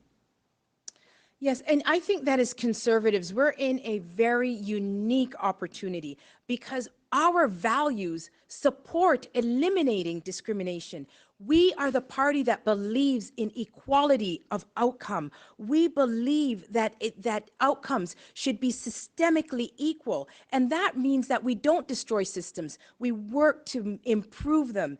And we must do that without labels, because I heard from so many Canadians that were so hurt by Justin Trudeau saying that Canadians are racist. Many Canadians have good intent and they want to work together with their Canadian brothers and sisters and family to make this country a better place. And when we start labeling people negatively, it does not solve anything. So let's look at where the problems really are. We know that some systems have negative outcomes, and so we can work together in fixing those, united as a Canadian family. And I'll just jump in quickly, and I'm sorry to do that, and I don't know if you misspoke or not, but for me, conservatism is about equality of opportunity. And if we don't see equality of outcome, that is something that we can hope for and wish for. But people will always be different. There will always be people who are a little bit taller, a little bit shorter, do their homework a little bit more, do their homework a little bit less, work harder, don't work quite as hard. And that's why we need a system that is fair to everybody, but respects the fact that time, chance, luck, trying harder, trying less harder, it happens to all of us, and there will be different outcomes in terms of wealth and other outcomes in society. So I wasn't sure if you were talking about that. Absolutely. I believe that. I believe in personal responsibility. People have to have personal responsibility, and that's not what I'm talking about when we talk about making the systems better. For example, we have to build up the family. The family is there before any child hits an institution. So if we build up the family, we make sure that children are raised with strong values and all the supports that they need, then we have a better chance in those the children getting through these institutions. Yes, merit and hard work and all of those values that we in the Conservative Party adhere to. But there has to be a recognition, too, of some of the unconscious bias that exists. And we have to work in terms of removing those barriers at any time. We want to see the advancement based on merit, based on inclusion. We want to see that our cultural communities truly feel welcome in our party. Thank you very much, Mr. MacKay. We're going to go to video question number 9. Hello, I'm Joanne Thibault from Victoria, British Columbia. The Prime Minister has made a series of major rapid-fire decisions to manage Canada through COVID-19. What is one decision that you don't think was well made, and what decision would you have made instead? Thank you. Mr. Sloan, you're up first. Please go ahead. You have 2 minutes. This question may have been made for me, as some of you have seen over the last couple of months, but I believe we did a lot of things wrong here. We had, of course, a government which first felt that there was no danger at all in regards to COVID-19. They listened to every single thing that the World Health Organization said, which we now know is compromised by Communist China. And I, of course, believe that we need to defund the World Health Organization completely. We can't have politically motivated organizations giving us advice. And we know that China was cracking down on their own citizens who are trying to spread the alarm about this virus. We know that Taiwan, as an example, and I'm glad that we can say the word Taiwan. I know everyone here will do that, unlike some in the Liberal Party. But Taiwan, of course, took steps very early on to stop travel from affected areas, to test people. And they have had very few cases, under 1,000. They've had, last time I checked, under 10 deaths. And they're 100 miles off the coast of mainland China. So we absolutely should have taken this virus seriously. We should have recommended common sense things like wearing masks or social distancing. I believe if we would have got this early and done our travel bans early from affected areas, we would not have had to do a complete economic shutdown. We cannot afford to do this every 2 years when another virus comes out of China or wherever else it's going to come. We can't afford to do this again. We must make sure that we have testing regimes in place. We must make sure that we have experts who will give us the right advice. We did not have this in this situation, and it is exactly what caused an economic shutdown that ultimately became Justin Trudeau's dream. He gets to hand out money basically for free, and he gets to rise in the polls. Well, his reckoning day is coming. It's coming soon, and we will hit him dead on with what he's done with this, and we're looking at almost maybe $1 trillion in deficit. So, thank you, Mr. Sloan. Dr. Lewis, please go ahead. 2 minutes. Thank you for that question. I think it was very important at the outset, even though we were in a crisis situation, to do a costed impact assessment so that we know exactly what the cost is. We have a budget for it. And that is something that is the responsibility of our finance ministers. And I think that there's something very important, because that way we're not saddled with a future tax. I think that we should have closed the borders very, very early, quarantined individuals, repatriate Canadians back to Canada and quarantine them. And we needed to rely on our own data and not the data that came out of China and the WHO. We also needed a better emergency preparedness strategy. And we need to make sure that we do that in the future, having key manufacturing sector to deal with our essential goods, such as our stockpiling of our supplies. They were very low. We want to make sure that we also close the border. The closing of the border was constrained by political correctness. And very early on, I called Justin Trudeau out on that, because I called him out on stating that it was not racist to make a public safety decision for the benefit of Canadians. It was a public safety decision. I also believe that we should have planned for a rainy day. We were running a deficit in times of prosperity. We had 5 years of prosperity where we could have had a surplus, and that way we would not have been going into crisis in such a negative situation. I feel that the modeling was too late, that there was lots of misinformation about masks. Masks should have been worn at an earlier date. We should have shut down travel earlier. We should have looked to other countries like South Korea, Taiwan, and Hong Kong, and look at what they were doing and their successes instead of relying solely on China. Thank you very much, Dr. Lewis. Mr. O'Toole, just to recap, we're talking about COVID-19. What decision did you disagree with, and what would you have done? Thanks for the question, Joanne. It's a hard one, because just pick one mistake by Justin Trudeau in the COVID-19 crisis. That's hard, but it certainly has to be the travel restrictions. He was ignoring the Conservative Party, which started raising this in January. In February, I put out a detailed plan on how to stop flights from China, Iran, Italy, other countries that had infections, and to actually get the EI system prepared for people that would have to quarantine. By mid-March, Justin Trudeau and Minister Haiju were still telling people there was nothing to worry about and closing the border would have no impact. You know what they did? They made the challenge harder for Premier Ford, Premier Legault, and other premiers across the country who had to respond with the healthcare system. So if the federal government had not botched the travel and quarantining and airports, we'd be much better off like other countries. Their response on both the health crisis and the economic crisis was both slow and confused. They've spent billions more than they needed to because they were late to the game. As I said earlier, 2 years ago in the House, I asked Justin Trudeau about the Chinese manipulation of the World Health Organization. They were excluding Taiwan and other countries from pandemic planning. 2 years ago, we were demanding for Trudeau to get prepared. He was not. In fact, he sent masks and PPE to China as his own officials were telling them there was a crisis descending upon Canada. It's the highest order of failed leadership I've seen in my lifetime as a Canadian, and we will rebuild Canada and get us ready for next time. In my Rebuild Canada plan, we have a plan for resiliency, for self-sufficiency of critical PPE, medical supplies, and to make sure we rebalance trade and relations with other countries. We need to do more amongst the free world. I've been calling for reform of the United Nations for many years. We have to be ready for a potential second wave. I'll be ready as Prime Minister. Mr. MacKay? Joanne, this is the most important question.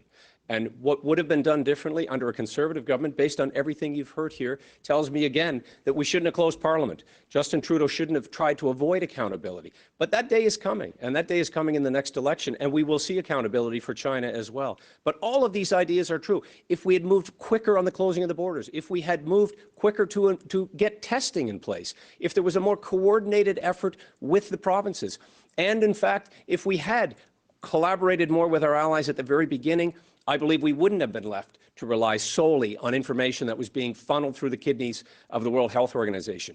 We should have looked at the example of countries that did well. Others have mentioned South Korea, Taiwan, Singapore. There were many signals on the horizon that this could happen again. Let's never forget. Let's never forget SARS, H1N1. We should have absolutely been stockpiling and preparing for this.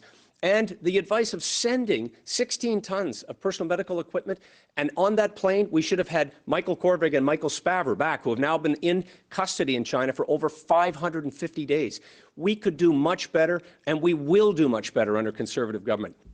All of this advice, all of these ideas could have been fleshed out in Parliament. We could have had committees that allowed these ideas to be coming forward, to be discussed, to be rebutted, and to be debated. Those were the important times.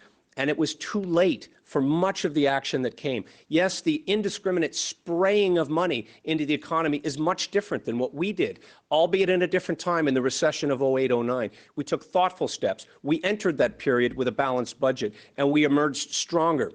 We were able to get back to a balanced budget, which seems so long ago. But human health and economic health require an all-hands-on-deck approach now. And that's what you're seeing discussed in this debate. That's what you're seeing Conservatives come forward with. Thoughtful, forward-looking, and positive improvements to our system and to our country. Thank you, Mr. MacKay. The floor is now open for 7 minutes. Okay, well, thank you. I just want to add here, there's a lot of civil liberties issues that are at stake here as well. And one of the questions that I get most frequently from, literally this is the most frequent question I get from Conservative members across the country, is whether I support mandatory vaccines. And this is a question that we're seeing thrown around in different places. We're seeing Canada team up with a company in China that's affiliated with the Chinese military. You know, I don't blame someone for being skeptical about that sort of alliance with the company in China, and I would never support mandatory vaccinations for Canadians. We also have issues with some legislators that want to track people's movements when they're not in quarantine. One other big issue that I have an issue with is social media censorship. And we see companies like YouTube saying, well, you know, if you put out a video that disagrees with government advice on a pandemic, well, we're going to pull it down. Well, excuse me, we could have had videos advising wearing masks, advising travel bans pulled down because of our Liberal government's flip-flops. It is important that ideas can get out there.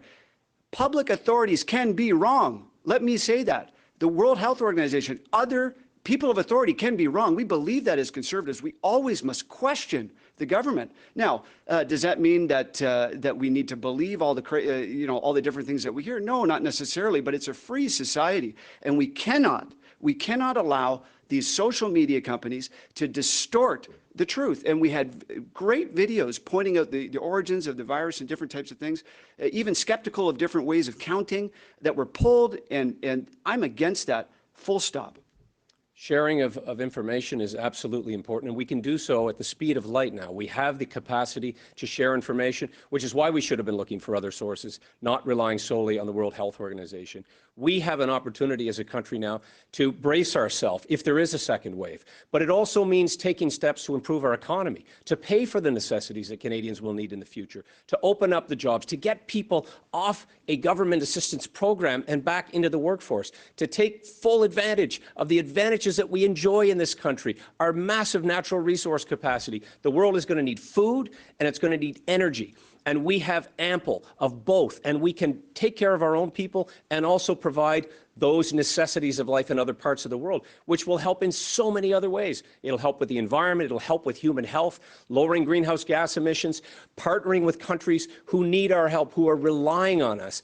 This is also part of our responsibility to try to stop the outbreak of these pandemics where and when we find them. We have been a country that has been at the forefront of being a generous, thoughtful nation. We should have Taiwan in the World Health Organization, not standing in their way. We should be effectively advocating at the United Nations, not pandering to them. And frankly, we don't have time to try to reform the United Nations, as suggested by Mr. O'Toole. We need to actually reform our economy, MacKay, work in ways that we're going to be able to feed our people, employ our people, by holding work your together money to back. make our country I'm stronger going to let Mr. O'Toole respond to the comment made Mr. about MacKay, him. I've been saying for 4 years, you reform the United Nations by holding your money back.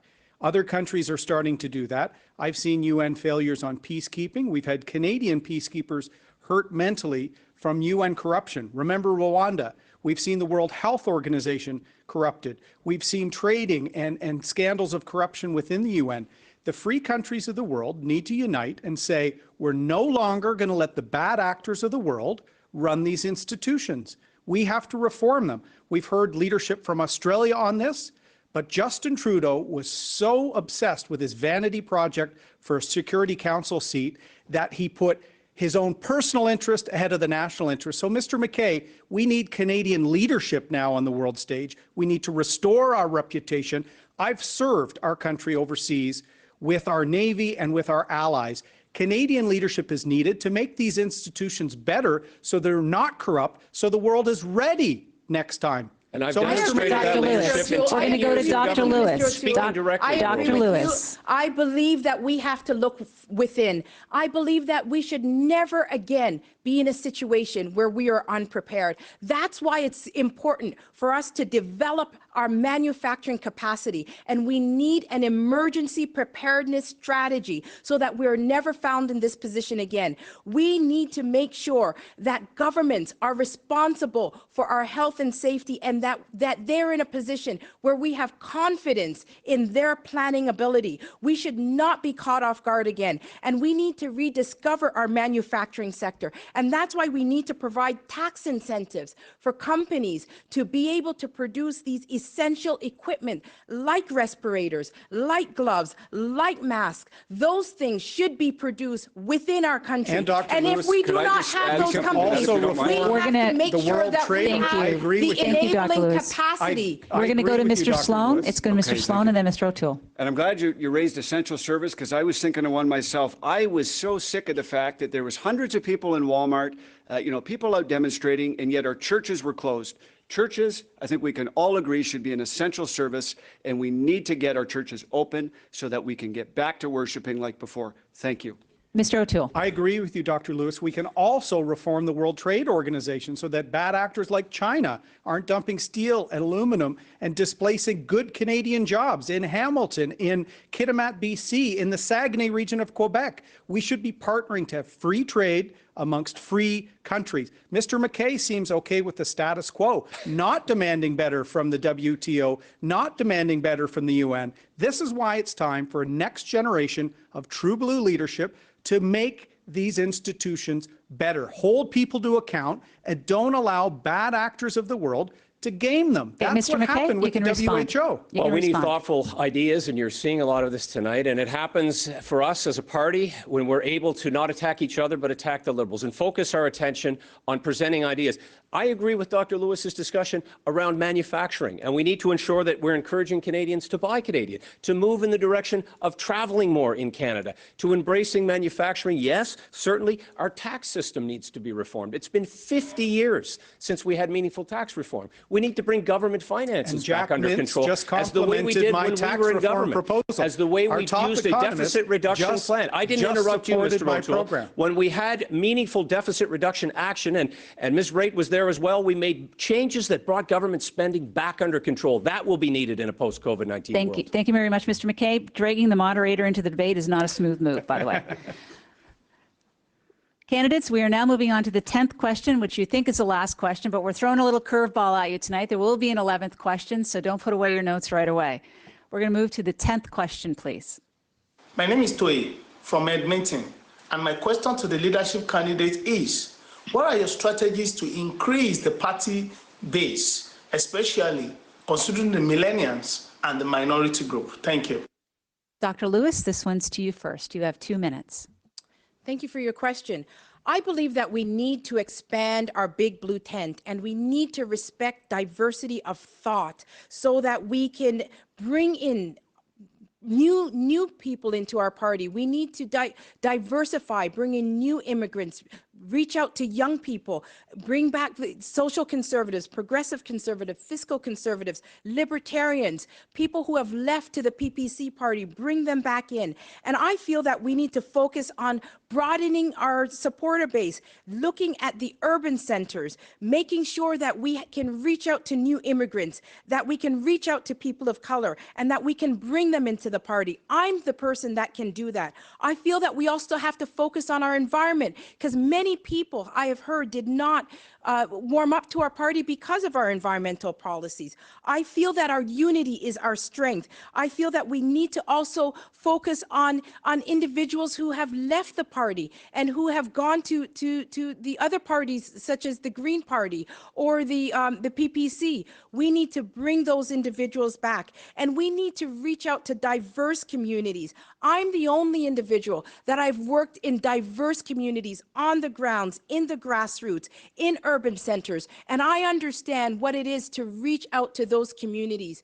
In 2015, when I ran in Scarborough Rouge Park, I had to bring in people from the most diverse riding in the country in a 4-week period. And I did that by reaching out, going, talking to people, relating to them, making sure that we go to the temples, we go to the synagogues, we go to the churches, we go to the community centers, and communicating with people in their niche, in their communities. Thank you, Dr. Lewis. Mr. O'Toole, 2 minutes to you. Thank you, Tui, for the question. And I agree with a lot of what Dr. Lewis said and look forward to working with her on that, as all conservatives look to invite more young people into our movement and new first-time voting conservatives. That's what I think we really need to do, particularly in the suburbs and cities of the country. I've won in the Greater Toronto area 3 times with an approach of building a great team and bringing new people who'd never voted conservative. I also think we can bring former NDP voters, because they don't stand up for hardworking families anymore. They're social justice movements. NDP members were supporting the illegal blockades. So if you want to work and build this great country, you're welcome in our movement. Whether you've not voted for us before, whether you're a first-time voter, we have to reach out. I'm very proud that all the MPs under 40, or almost all of the MPs under 40 in our caucus, are supporting me and this vision to build and reach out with the party. And I'll tell you, young people and a lot of Canadians are getting tired of a prime minister who's all about socks and selfies. That doesn't help a small business owner in Brampton or Surrey who didn't qualify for some of the COVID plans the Trudeau government was late with and are now struggling on the edge of bankruptcy. That doesn't help Justin Trudeau's vanity projects, a student with increasing debt and now with high unemployment rates as a result of COVID-19. We have to show that a conservative approach with ideas for the future and making sure people see themselves reflected in our commitment to liberty, equality, family, a strong Canada at home and around the world, I will make sure we grow our movement to win. That is what is key. And part of it is having a platform that takes the environment seriously, that shows we can balance building pipelines while respecting programs our provincial partners are doing on the environment, respect for human rights, a strong Canada at home and around the world. My Our Country plan has it all. Go to my website to see it all. Thank you, Mr. O'Toole. Mr. MacKay, please go ahead. 2 minutes. Boy, thank you so much for the question. And it really is a come one, come all. I don't think it's targeting groups. I don't think it's targeting other parties. I think it's demonstrating that we are a party open to new ideas. We are a party of solutions, a party with great history and attachment for having built this country, but a party that has always had an open door. The big blue tent is the perfect analogy, but we need to push those tent pegs out a little further so that Canadians feel welcome inside, so that they sense that that we do, in fact, have real substantive plans to protect the environment, as we did previously with an acid rain treaty, as we did in protecting internal waters, as we did as a party when we were last in government, in protecting the Arctic, in protecting our borders and our approaches, in building this country in meaningful ways. And I have a plan that does just that, an 8-point plan that goes specific to the challenges that will be there post-COVID-19 in improving our economy. And that is where Conservatives do coalesce. We come together around the ideas of opportunity, of inclusion, of having the really difficult discussions as we've had tonight, as we have at our policy conventions, when we come together and we make decisions and we hash it out around the kitchen table, the way we do in the country, the way we do in the city. We want to be able to demonstrate in meaningful ways that everyone has a place in the Conservative Party, just as everyone has a place in Canada. Our young participant here tonight that asked us about why we wanted to be Prime Minister, that's why I want to be, I know it's Max, that's why we wanted to build this country for him, for my children, for everyone on this stage is a parent. And that is what motivates us to leave the country better than we found it, as our parents did.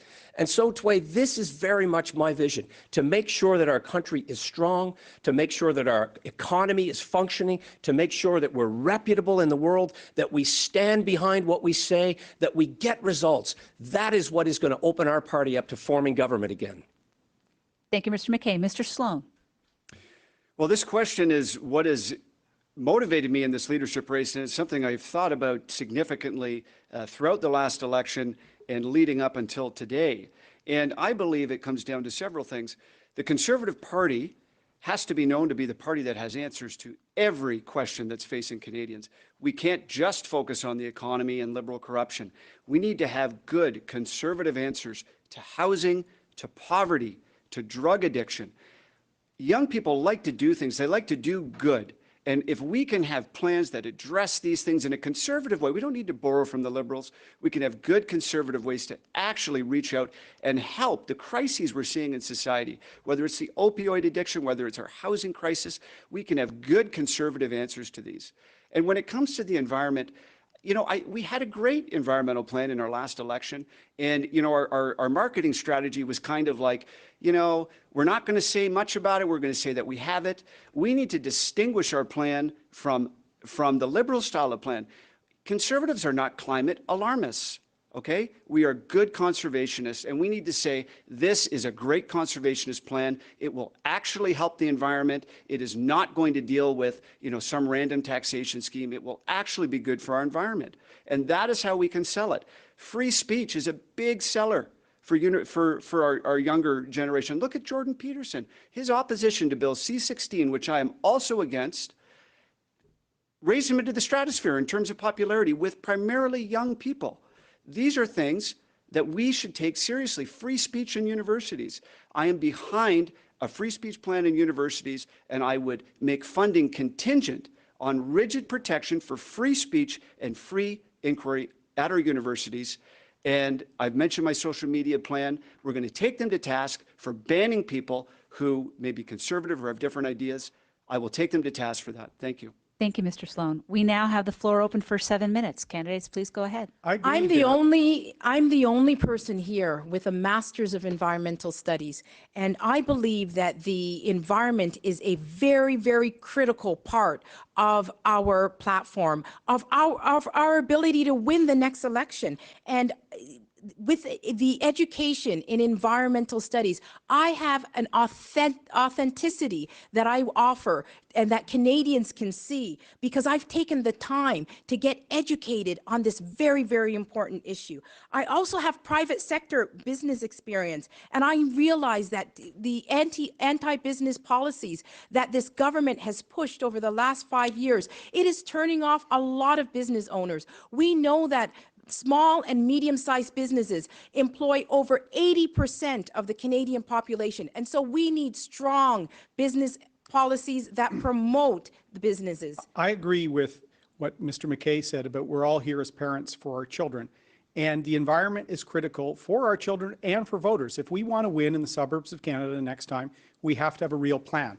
I'm the only one that has a detailed real plan, and I will work and partner with the provinces like Premier Kenney, like Premier Ford, And it's been disappointing to see Mr. MacKay attack that. We need to collaborate. The provinces are closer to their own economies.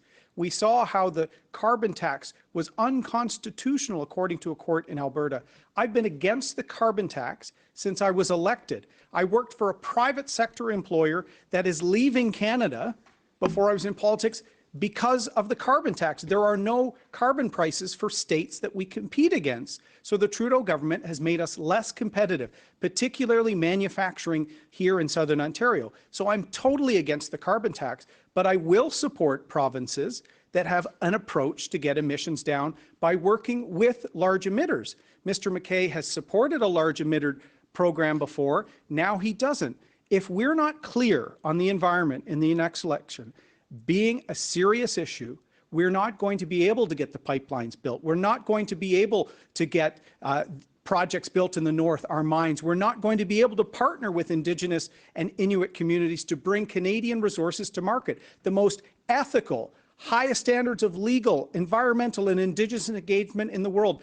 Canadian resources should be the standard for the free world. Mr. MacKay, would you like to respond? Mr. MacKay is going to respond. Thank you, Lisa. Well, look, my plan not only involves environmental stewardship, which I think we all agree on, but also a plan to create jobs. It speaks of replacing coal as a source of energy. We have provinces, including my own in Nova Scotia, that still burn coal, and yet we're bringing energy into Canada, which is completely counterintuitive.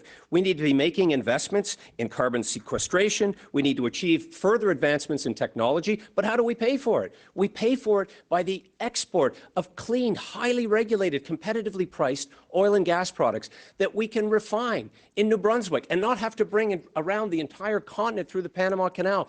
We absolutely need to be able to transport our energy, including hydroelectricity, out of the province of Quebec. To do that, we have to have meaningful consultation with provinces, with the private sector, with the Indigenous people of this country, and we need to get it done. We need to replace our dependence on any type of foreign energy and use the natural resources that we have at our fingertips, at our availability, that will create jobs, that will drive our economy forward, that will get people back to work in a post-COVID-19 world. But look, there's only one person on this stage who's talking about, and I quote, forging a national industrial regulatory and pricing regime across the country. That's Mr. O'Toole. It's in his document. He's tried to now withdraw it. He's also talked about how we are subsidizing the energy industry. What his own supporters don't believe. You raised an issue, and I do have concerns about that, because the national regulatory pricing system, it does seem like it is a double tax. And in provinces like Alberta that is already paying a tax at the provincial level, this seems like an additional tax. I'm glad you asked that question. I also have problems with your policy, because you have given a 100% capital cost allowance to the manufacturing sector. What about the oil and gas sector? Why haven't you given that same capital cost allowance to the oil and gas sector? Well, they are manufacturing, Dr. Lewis, and so of course they would be eligible as well. Thank you, Dr. Lewis. I'm glad you've asked about this. My approach will respect provincial plans. I find it stunning that Mr. MacKay would suggest he would not support a plan put forward by Premier Kenney with respect to large emitters, or Premier Ford, where we're standing. That is exactly what you're suggesting, Mr. MacKay. I'm just going to jump in here. My approach to collaborate with provinces, they know their economies better than some bureaucrat in Ottawa. Except so we need to make sure without consultation, we have no federal carbon tax. Candidates, I'm going to Mr. Sloan right now. Mr. Sloan, and then back to Mr. MacKay. I'm going to change the direction briefly here. We only have a couple minutes left. I just wanted to say we have to also address certain things that happen within the party as well. And, you know, one thing that I believe sends people away, especially young people from the party, is when they feel that somehow the game is fixed. And I believe that our party is more open and fair and free than any of the other parties that exist right now. But I just want to say that I am 100% in favor of open and fair nominations. I won't be disqualifying anybody. I won't be putting any of my best buddies or my cronies in positions. It's up to the local members to decide. When it comes to leadership races, we've seen certain candidates get kicked out, Richard Decarie, Jim Carahalios. I'm against that. I believe it's up to the members to decide, and all of us here should be in favor of that. And I've heard, you know, different rumors about different people, and I don't know, Mr. MacKay, could you answer me on this? Will you allow for open and free nominations in the nomination process? Our party has a long tradition of respecting the democratic will of the membership. That's why we have these conventions. That's why we have these leadership debates. That's why we are the party that people turn to in times of crisis. And yes, we want to have open nominations. Yes, we, as a leader, I would give the money back to our riding associations so they can be more competitive. We can win more seats in this country. We can turn to the grassroots of this party and empower them. That has somehow slipped away in recent years. We have to get back to empowering the membership to make those decisions. When we are able to select good, strong local candidates, that's when we win those seats. That's what will allow us to form the government, to replace Justin Trudeau, and I know that that's something we all agree on in this stage. We need to be a party that absolutely embraces democracy and doesn't admire the basic dictatorship of China. Respect the whole movement, Thank you Mr. MacKay. very much, candidates. That concludes question 10. So the bonus question that I had mentioned earlier is this. On July 1st, the Canada-US-Mexico Free Trade Agreement comes into force. There's $2 billion a day that crosses our border, and that makes the United States Canada's most important trade partner. How would you work with this U.S. administration and the next U.S. administration? And we are starting with Mr. O'Toole. 2 minutes. Thank you very much. An important question because the Trudeau government got the new NAFTA negotiations wrong. We all remember when the Trudeau government suggested they would be open to reopening NAFTA when the new U.S. administration was really looking at concerns with Mexico. They then put forward the so-called progressive agenda, where Mr. Trudeau put his election platform, things like climate change, reconciliation, into trade negotiations with the U.S., even though those topics would never form part of a negotiation. Mexico took the negotiations seriously and got better results. Here's why. This new deal hurts the Kitimat refining aluminum in BC and in the Saguenay because it's allowing Mexico to bring in trans-shipped aluminum. And with more auto parts being built with aluminum, this is going to help Mexico and hurt Canada both from a steel and aluminum standpoint and an auto parts, jobs in Ontario. This was a huge failure of the Trudeau government, and it needs to be addressed. I've raised some of it in the House before. When I went down to Washington and helped get the tariffs removed, the steel and aluminum, I met with a U.S. Congressman, Dan Crenshaw, Navy SEAL who had lost his eye serving overseas. We made a connection because we had both served with our respected countries' militaries. That's how I started forging relations on Capitol Hill, based on our shared security, our shared interest, our shared history. That's why I've suggested that we get into the ballistic missile program and make sure that NORAD, our national security alliance with the U.S., means that we take security, trade, and foreign relations in step so that we can reform World Trade Organization measures, reform institutions that are being gamed against us. So the new NAFTA, we're going to have to fix a lot of the huge mistakes of the Trudeau government, particularly for working families in steel, auto, and aluminum. Thank you, Mr. O'Toole. Mr. MacKay, 90 seconds. Oh, Thank sorry, you. Mr. MacKay, 2 minutes. We survived the NAFTA negotiation. The new USMCA has actually left Canada poorer than it was before. We have made concessions when it came to supply management. We have made concessions with respect to aluminum, as was mentioned, intellectual property. We have opened ourselves up to vulnerability. In fact, we have even foregone some of our sovereignty by suggesting that if Canada is to pursue a new free trade agreement with Great Britain, for example, we will have to get approval from the United States or pay a potential price. So when Chrystia Freeland and the Prime Minister said it was going to be a win-win-win, it was for the United States. And so, yes, there will be opportunities in the future to perhaps fix some of those misgivings. But look, it does require the ability to work with our most trusted and important trading partner. It does involve having the ability to go to the United States, as I have on numerous occasions, to meet with counterparts when I served in the government of Stephen Harper. To get things done, you have to take an approach that isn't insulting, that isn't confrontational, that isn't seen as speaking behind somebody's back on the world stage, as we saw Mr. Trudeau do. Those type of behaviors don't advance Canada's interests. We need to talk about what matters to the Americans. Yes, it's North American security. We should talk to them about a North American approach to protecting our environment and lowering greenhouse gas emissions. We need to take that constructive, conservative approach to get things done. And Being constructive means working with everyone, reaching out across the aisle. I was happy to help Mr. O'Toole get some of those meetings and try to help secure meetings when he was there because I believed in what he was doing. We have to believe in one another as a party and as a government to get the best results for Canadians. That's what we were able to do when we were last in government, and that's what we'll do again to forge a better, safer, more productive, and more prosperous country for all Canadians. If we're able to do that with our closest partners, if we're able to do it with countries whose values we share, we all benefit. Thank you, Mr. MacKay. Mr. Sloan. What a great question. And, you know, I think the first step, as was said by Peter MacKay here, we shouldn't insult the President of the United States when we're the Prime Minister of Canada. And, you know, we saw Justin Trudeau act like an absolute child when dealing with a very shrewd and capable negotiator. And now, I mean, with the United States on our side, there is nothing we can't accomplish. Do you think if the United States really wanted to help us out with getting the two Michaels home, they couldn't make it happen? Donald Trump will not lift a finger to help Justin Trudeau because of what he's done. We need to take our closest allies seriously. We need to forge an excellent relationship with them. We need to work with them to constrain China. We need to work with them. Erin O'Toole has spoken about free and fair trade with like-minded countries. What a great example. They're right there waiting for us. We can deal with them to make many things happen. And another thing we need to do is we need to start pulling our weight when it comes to NATO. We need to up our military spending to our NATO commitments. And I will do that. I'll do it within 5 years. If we are pulling our weight and we're not seeing as just, you know, dragging on their support because we happen to live beside them, maybe they'll be willing to work together with us. Maybe they'll be willing to help us when it comes to exerting pressure in other countries.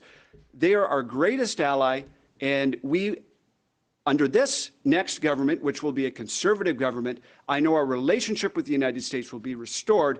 And I'll go so far as to say I am confident that Donald Trump will defy the odds again and be the next administration. And when I am leader of the Conservative Party, I will give him a call and congratulate him. Thank you, Mr. Sloan. Dr. Lewis. Thank you. So I feel that good foreign policy begins at home. We need good, strong domestic policy. And so we need a good, strong national purpose and values. And that means we need to get our own house in order first. We have to look at the top threats to our national security. And that is, we have to look at our Canadian identity, our sovereignty, our economy, our fundamental democratic values, and our respect for in the international arena will improve. I also feel that we have to look at the unfair trade practices that we've seen, and we have transitioned from an amicable trade partner to an adversarial trade partner with many countries, and COVID has brought home that reality. Another reality that COVID has brought home is just that we cannot rely on any country, even our allies, because when it came to things such as respirators, which were essential, Mr. Trump decided that he was going to keep it for his own people. And that's a decision that he could make. But I never want to be placed in that decision again, where we are relying on our ally. We think that they will be there for us, and they fail us. And so what we need to do is we need to look at some of the U.S. protectionism mechanisms that they have in place, and we need to renegotiate our agreements on certain issues. And it doesn't matter who the president is, whether it's Donald Trump or someone else. We need to approach the president of the United States with respect, and we can build amicable trade relations and build bridges and restore the relationship with our best and strongest ally. Thank you, Dr. Lewis. 7 minutes now for open debate on Canada-U.S. relations. The Trudeau Liberals missed the boat on NAFTA, and they know that. Mexico got a better deal, so my new government, we will have to address the shortcomings in the NAFTA agreement. I worked on trade in the private sector and in government. We're also AWOL right now. The UK, Australia, and New Zealand, three of our closest allies, are talking about a free trade agreement. I've been talking about a CANZUC proposal with those countries to do more security partnership, exchanges with our military. I served alongside Kiwis, Australians, Brits. We need to do more with our closest allies. That is happening right now, and Justin Trudeau is AWOL, just coming off his failed UN bid. And this new NAFTA, Mr. MacKay, it doesn't restrict a trade agreement with a country like Great Britain or the UK. It's non-market economies. Why they added that to the deal was because the Trudeau government was too close to the Communist Party of China. They approved the ONET transaction. They approved the Hytera transaction, which was putting security of our Five Eyes at risk. So that's why the U.S. were so worried about the Trudeau pivot to China that they inserted that in there. It was a deviation of our sovereignty that I don't agree with, but it shows that our allies don't trust the judgment of the Trudeau government. Having served alongside our allies, they will trust an O'Toole government to get our national interest back on track, both from trade, commerce, and our role in the world. We need to restore our reputation. We need to absolutely look for new trade agreements and new opportunities for Canadian products to be sent abroad, to bring that return on investment back to Canada, to create jobs here, to create wealth and prosperity. And we need to demonstrate that we are a country that's serious. We're a country that cares about global security. We're a country that contributed to it. We are now number 20 out of 28 countries in NATO. We have seen our commitments decline when it comes to our military. We are at our lowest number of deployed Canadians in decades. And we're hearkening back to an era that was known as the Decade of Darkness by serving personnel. And yes, I congratulate Mr. O'Toole on his service. I served in a different way. I served our men and women in uniform as their defense minister for 6 years. I was proud to sit at NATO tables and to talk about how we were going to make contributions, to see our men and women do magnificent work as they did going to Haiti and responding to the emergency there, as they did in a very difficult mission in Afghanistan. And of course, we need to work with countries like the United States, but others as well. Others who believe in our country. We need to protect our Arctic sovereignty, and we need to do that in negotiation with the United States. Having a military that's ready to not only protect our borders, but also the away game and contribute to international peace and order and a restoration of global security, that's the country, that's the Canada, that's the military that we need. And America respects that, as do our closest allies, including the UK, Australia, and New Zealand. Having sat at those NATO tables as minister and having traveled as foreign minister, seeing how other countries respect Canada and turn to Canada and look to us, and having that diminished under Justin Trudeau was one of the saddest things that we've experienced in the last 5 years. We're no longer seen as that trusted, reliable ally, and that's why we need to get back to building our military capability and protecting our own sovereignty first. Mr. Sloan. Thank you. You know, I agree with what you're saying, Peter, and I like the Kanzuk proposal. I think it's good, but I think we have to remember that our primary ally, our closest ally, should be the United States. And the other countries that you mentioned, they're great, but the closeness, the historical ties that we share have to be prioritized for us. And with the United States as our good friend, as they have always been, there is nothing that we cannot accomplish. I agree with expanding our trade to these other countries, but it cannot be at the expense of having the best relationship with the United States that we have had in many decades. You know, Dr. Lewis is next. Okay. I'm very concerned because I hear that Mr. MacKay and Mr. O'Toole, they're talking about NATO and they've committed to 2% the spending and making sure that they meet that commitment. But while they were both in the defense positions for our government, that they never reached that spending level. And I'm curious as to why. The recession of 08-09 is essentially the answer. Well, we have COVID now. We have much greater problems than the recession of 2009. So why should Canadians believe that promise? Well, it's going to move over time in that direction as our economy grows, as we're able to enable the investments that are required. We made great steps, Dr. Lewis, with great respect, to reach that potential. And in fact, we had made that commitment as a government fully at the meetings in NATO in the UK. We were able to do so because countries believed in us. But yes, the United States is asking us to do so, and we need to see that more collaborative approach in working with our NATO allies to get there and encouraging others to do the same. But we're going in the exact opposite direction right now under Justin Trudeau. Mr. O'Toole. I often say that someone should tell Justin Trudeau that Vimy Ridge was not a peacekeeping operation for the United Nations. We've always stood up for values and our allies from our earliest days as a country. That's why when I was in Washington laying a wreath at the tomb of the unknown soldier, they were expressing their condolences for the recent killing at that time of Nathan Cirillo. Those binds between our countries are important, and they are a way to repair the relationship damaged by Justin Trudeau.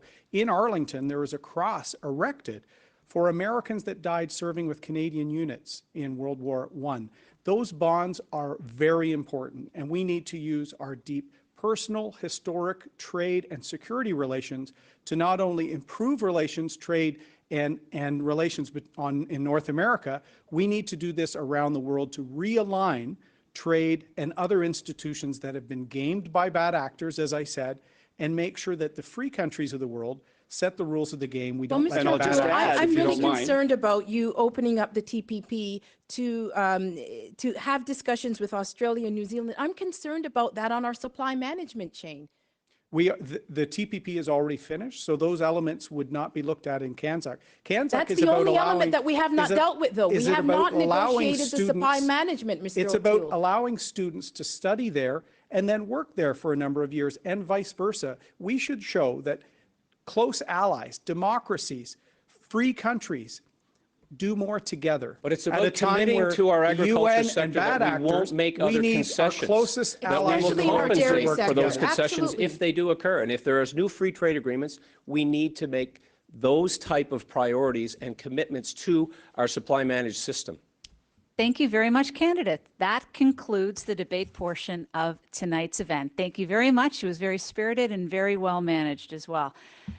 Before I ask the candidates to provide their closing remarks, I want to acknowledge that earlier this evening I made a flippant remark in response to a candidate which singled out a specific candidate, and I wanted to apologize to the candidate for doing so. With that, Mr. O'Toole, you have 90 seconds for your closing remarks. Friends, I'm running because I believe in this party.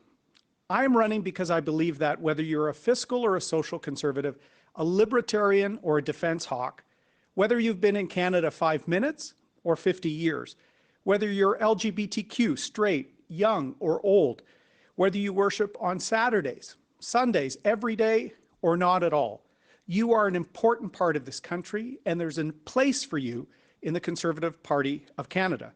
I will be a champion for the Conservative Party and fight back against those who try to define us. And as for the attacks on me, the Liberals will be even tougher on us, but I can take it. You can't scare me. I used to fly on Sea King helicopters. Conservatives have a choice to make.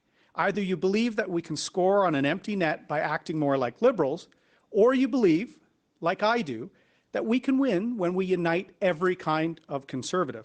We will win when we boldly confront the Liberals and offer a positive, principled, conservative alternative for our country. I'm asking for your support and for your help.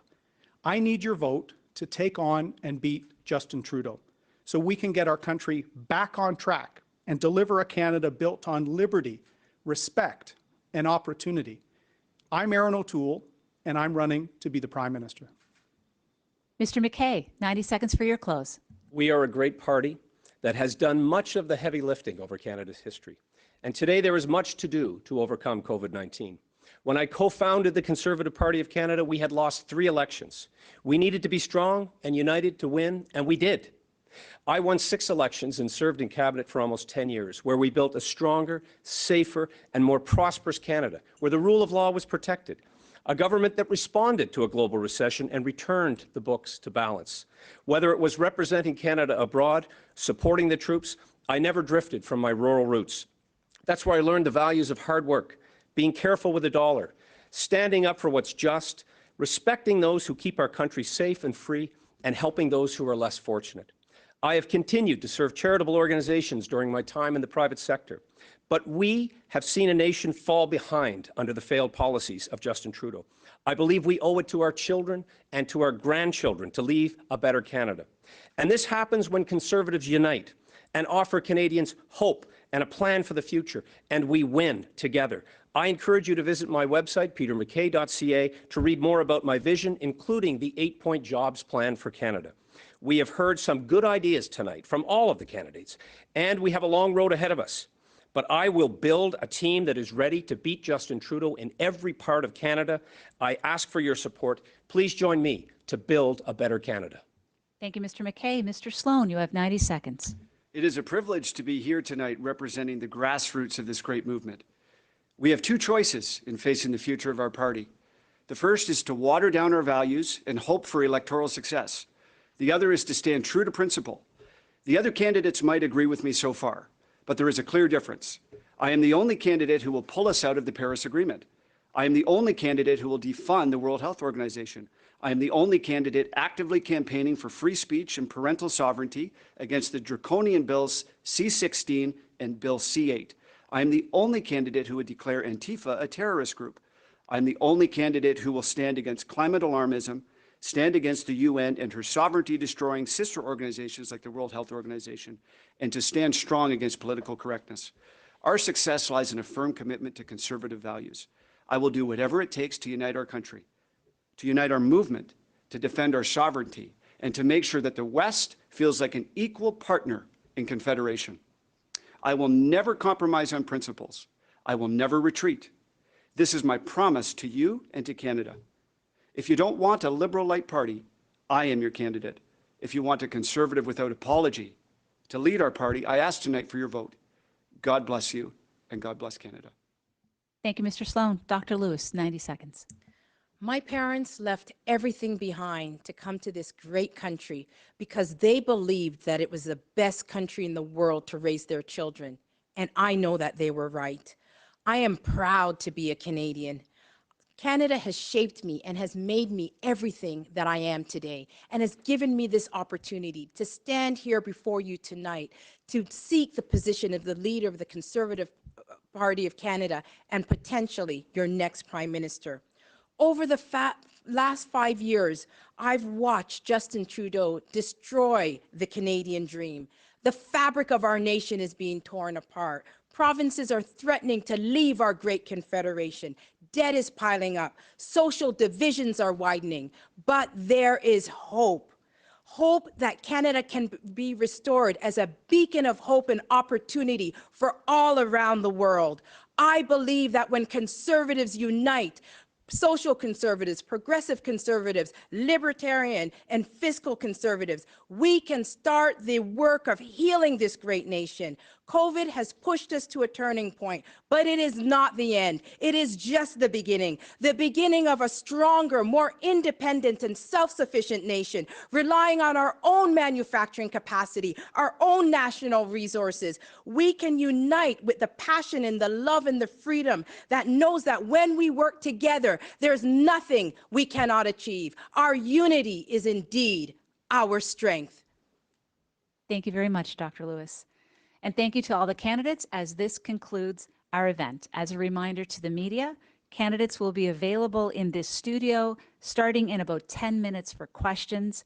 I'd like to thank everybody at home who spent the time to watch our candidates discuss incredibly important issues to the Canadian public. I want to wish the candidates all the best of luck as this race continues, and I want to thank you very much for your service to our country. Have a good night. And that concludes this evening's Conservative Party leadership debate that was put on by the Conservative Party, moderated, as you can see, by former MP Lisa Raitt, also the chair of the Leadership Selection Committee, or the Leadership Committee for the Conservative Party. This is an expanded and extended edition of Power in Politics. I'm Vash Shikapellos. The four candidates just took to the stage for their first, last, only English debate before this summer's vote. A lot of different topics covered: the environment, the relationship with the United States, quite a lengthy debate at the end of the overall debate on that, COVID-19 and how each of the candidates would approach the economic recovery coming out of this pandemic. They also talked about systemic racism. A bit of a contrast, though, from last night's French debate, which particularly saw Erin O'Toole and Peter MacKay, thought to be the race's front runners, really go head-to-head. It was a bit more timid. I want to bring in Hannah Thibodeau because she is in Toronto. She was inside the debate room watching all of that take place, and I want to get her take on what she saw transpire. Hi, Hannah.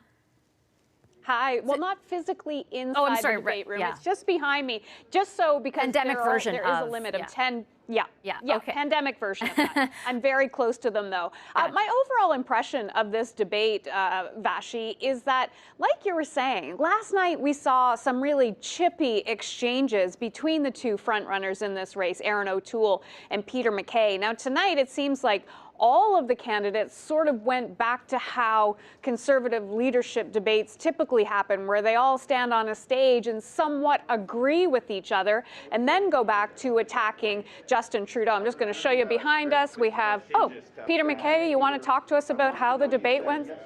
You'll come back. Okay. You know, I had to give it a try, Vashti. He was walking right by. Yeah, get him first. But there will be scrums after this. We will have an opportunity to chat with each of the candidates, the 4 candidates, and see how they feel they made out in this debate. But like I was saying, it kind of went back to that typical type of debate we've seen in the past. I was kind of surprised last night when you saw really Peter MacKay and Erin O'Toole going at it really hard. You know, often calling each other a liar, saying that we heard Peter MacKay say that Erin O'Toole was angry. Tonight was much more subdued.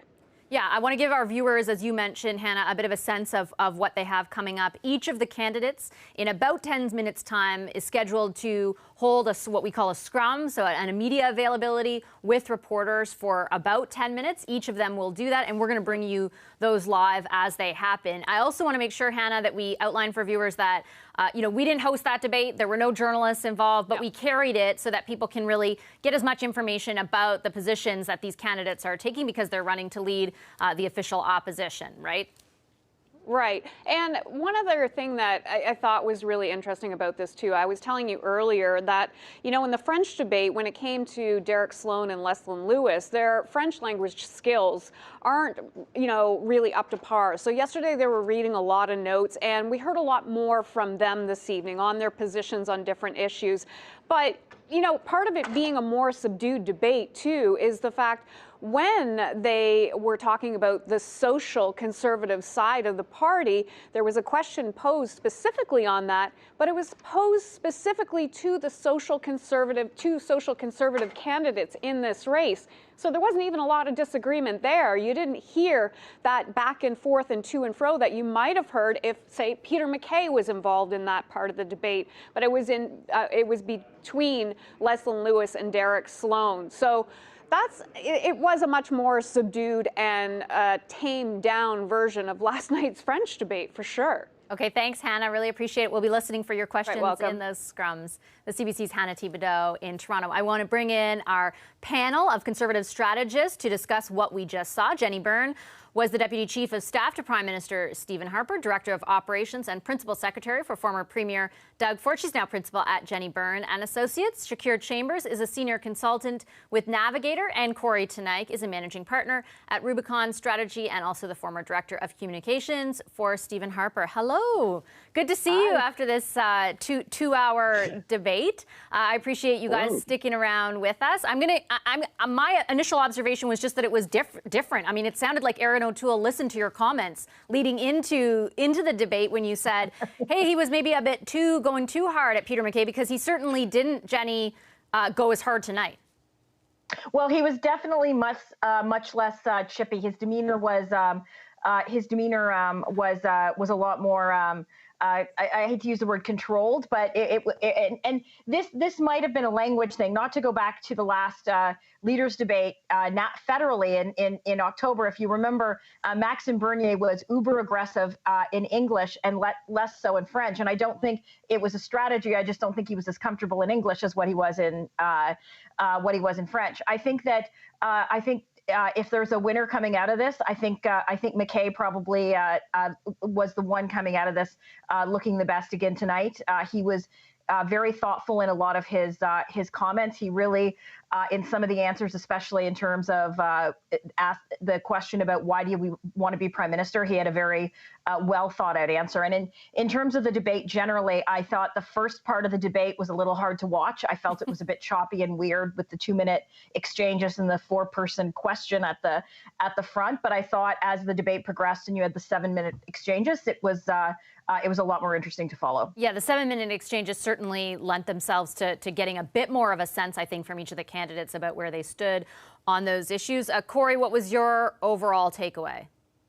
Well, I largely agree with Jenny's comments. I think MacKay stood up very well. O'Toole was quite subdued and trying to smile and be a little bit friendlier than he was in the French debate. Which I think probably served him well also. Who really impressed me, though, was Leslyn Lewis, who I hadn't really seen much of before. Very articulate, had some very substantive answers. And I think in some areas, like, her description of systemic racism, I think, was excellent and the sort of thing that added to the debate. Shakir, any surprises for you? And do you agree with your co-panelists that Mr. MacKay seems to have sort of escaped as the winner? No real surprises. I think it wasn't as fiery as yesterday's debate, but I do think there were times when Mr. O'Toole was trying to go to Mr. MacKay until responding. The only time I think Mr. MacKay really gave him a response was around the carbon tax and the industry pricing kind of policy there. Aside from that, I think they kind of just stayed to the script, kind of said their pieces. And I think the biggest things for me is I was happy to see them talk about the future of the party, inclusion, how we grow this party. I think those are key messages because moving forward, as Mr. O'Toole and Mr. MacKay said, the key here will be obviously you need to win the leadership, you need to cater to the base, to cater to the party. But moving forward, the big thing is making sure people in the center, people right of center, actually appeal to our policies, actually understand our values. We have this conservative vision where we can unite the party and move forward together to try to win the next election. So I think they did a good job of communicating those things throughout the debate, focusing on unity. So if that is, Jenny, the message that they were trying to communicate, like what did they convey that you think might convince people living in Ontario or Quebec, where they might have lost votes in the last election, that the Conservatives are a party that they can consider voting for? Well, and I think we saw as the debate progressed, we saw that there was a wide range of policy issues discussed. We had the typical stuff at the end, some sniping on supply management and Erin's Kanzuk policy. But for the most part, it was an acknowledgement by everyone on stage that the last campaign was not a good one for us, that in some ways we didn't have as expansive policies as what we should have in different areas. I noticed there was a robust discussion on the environment. I know it was something obviously Leslyn Lewis was very passionate about, and I thought it was very interesting, the MacKay strategy, and when we discussed when that topic came up, because he pivoted right into energy policy and talking about pipelines and selling Alberta oil. So I thought it was a very interesting pivot for him.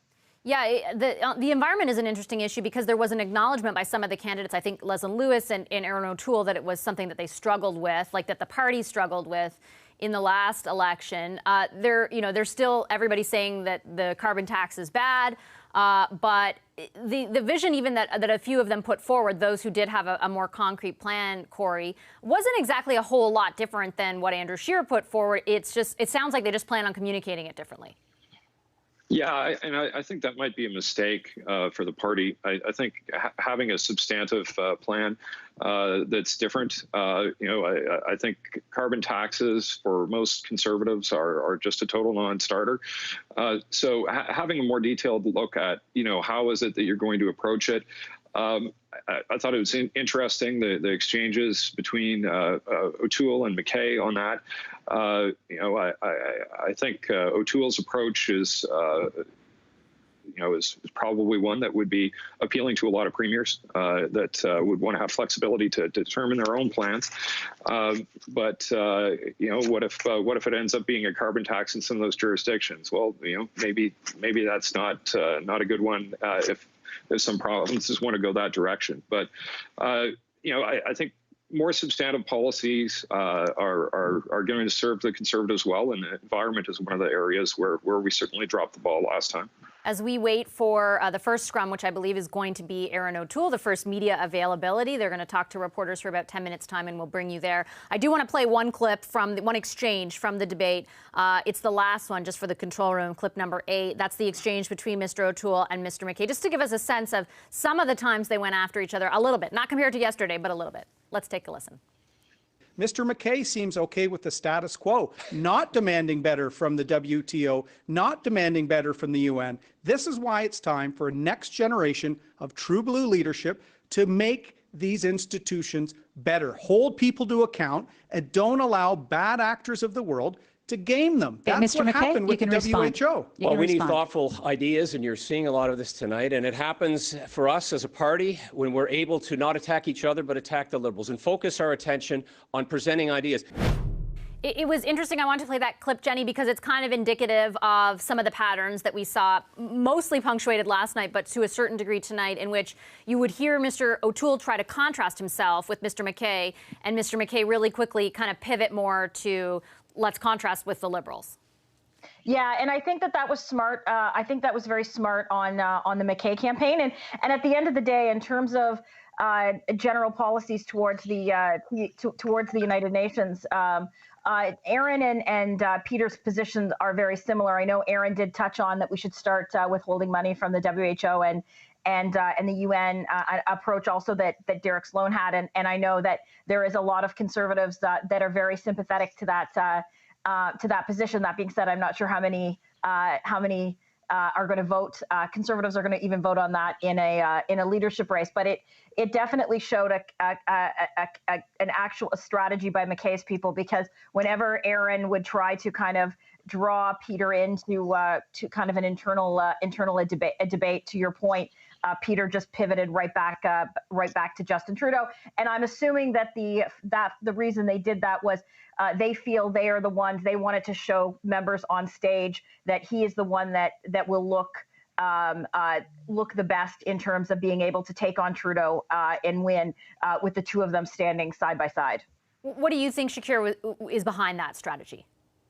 So I agree with Jenny 100%. I think the biggest thing there is, as I said earlier, MacKay wanted to focus on a message of unity. So instead of attacking all the other candidates, he was just kind of focusing on, instead, I'm the guy who's going to battle Trudeau, probably believes that he's in the lead in polling. So instead of, again, saying what's bad about other policies and other positions, I can show that I'm the guy who should be the candidate taking on the Liberals. So I think it was a deliberate approach by Mr. MacKay to just show that he is prime ministerial. He's ready to take on the Liberals in the next general election. It's okay to talk about the policies within the party, but ultimately he believes that he is the guy, he is a front runner, and I think it was a deliberate approach to focus on unity, which I think he did a good job of. I think even numerous times throughout the debate, you can see that he was saying a lot of the candidates have great ideas. He wasn't really bashing anybody's ideas for being not well thought out, not well conceived. He always said, great ideas, this is what we're all about, this is what the party's about generating ideas, about having conversations. So again, his message of unity, his message of showing himself as prime ministerial, and his message of showing that he's the guy against Trudeau, I think that was part of that bigger strategy in this debate. To your point, Corey, that you made prior to the start of the debate, though, does Erin O'Toole have much of a choice? I mean, to be fair to him, he's trying to contrast himself to Mr. MacKay. He's trying to, I think, move natural voters, people who would naturally gravitate towards Mr. MacKay, to show them that there's a different option. At least that's the message that he seemed to put forward. If he didn't try and contrast himself in this one opportunity to actually do so, I mean, when else could he? I think I don't think their campaign is winning right now, and I think the votes that he's most likely to be able to convince are people in Peter's campaign, because they are very similar candidates in a lot of ways. So I think he has no choice but to shake the tree as hard as he can to try to free up some of those votes. One other thing I was going to mention, we haven't talked about Sloan much, but unless my ears were deceiving me, at one point he said he is against mandatory vaccination. And being an anti-vaxxer, I think, is sort of a wingnut position, and I'm surprised that nobody on the stage took issue with that. Nobody took issue with pretty much anything he said. He talked about how shrewd Donald Trump was. His enthusiasm, the possibility of him winning the election. He wants to completely defund the World Health Organization. To Hannah's point, though, Jenny, when it comes to the stuff we had been talking about prior to this, the idea of social conservatives or the issues pertaining to social conservatism, like throwing people off their game, it was avoided because the moderator threw the questions to the two social conservatives on the stage who identify as such, and limited the debate to them, which was kind of interesting. It was very interesting, and I don't know if that was luck of the draw or a flip of the coin, or however you want to or on purpose. Or on purpose. Yeah. But I think that it was 10 minutes in, and was when he talked about gender dysphoria, and I think it was 10 minutes into the debate. And I think the other candidates, and that also includes Leslyn Lewis. Sorry, Jenny, I got to cut you off. I apologize. Right. Mr. O'Toole just stepped up to the microphone. I'm going to join up with that panel in a second, but let's head over to Toronto and listen in as Mr. O'Toole takes questions from reporters.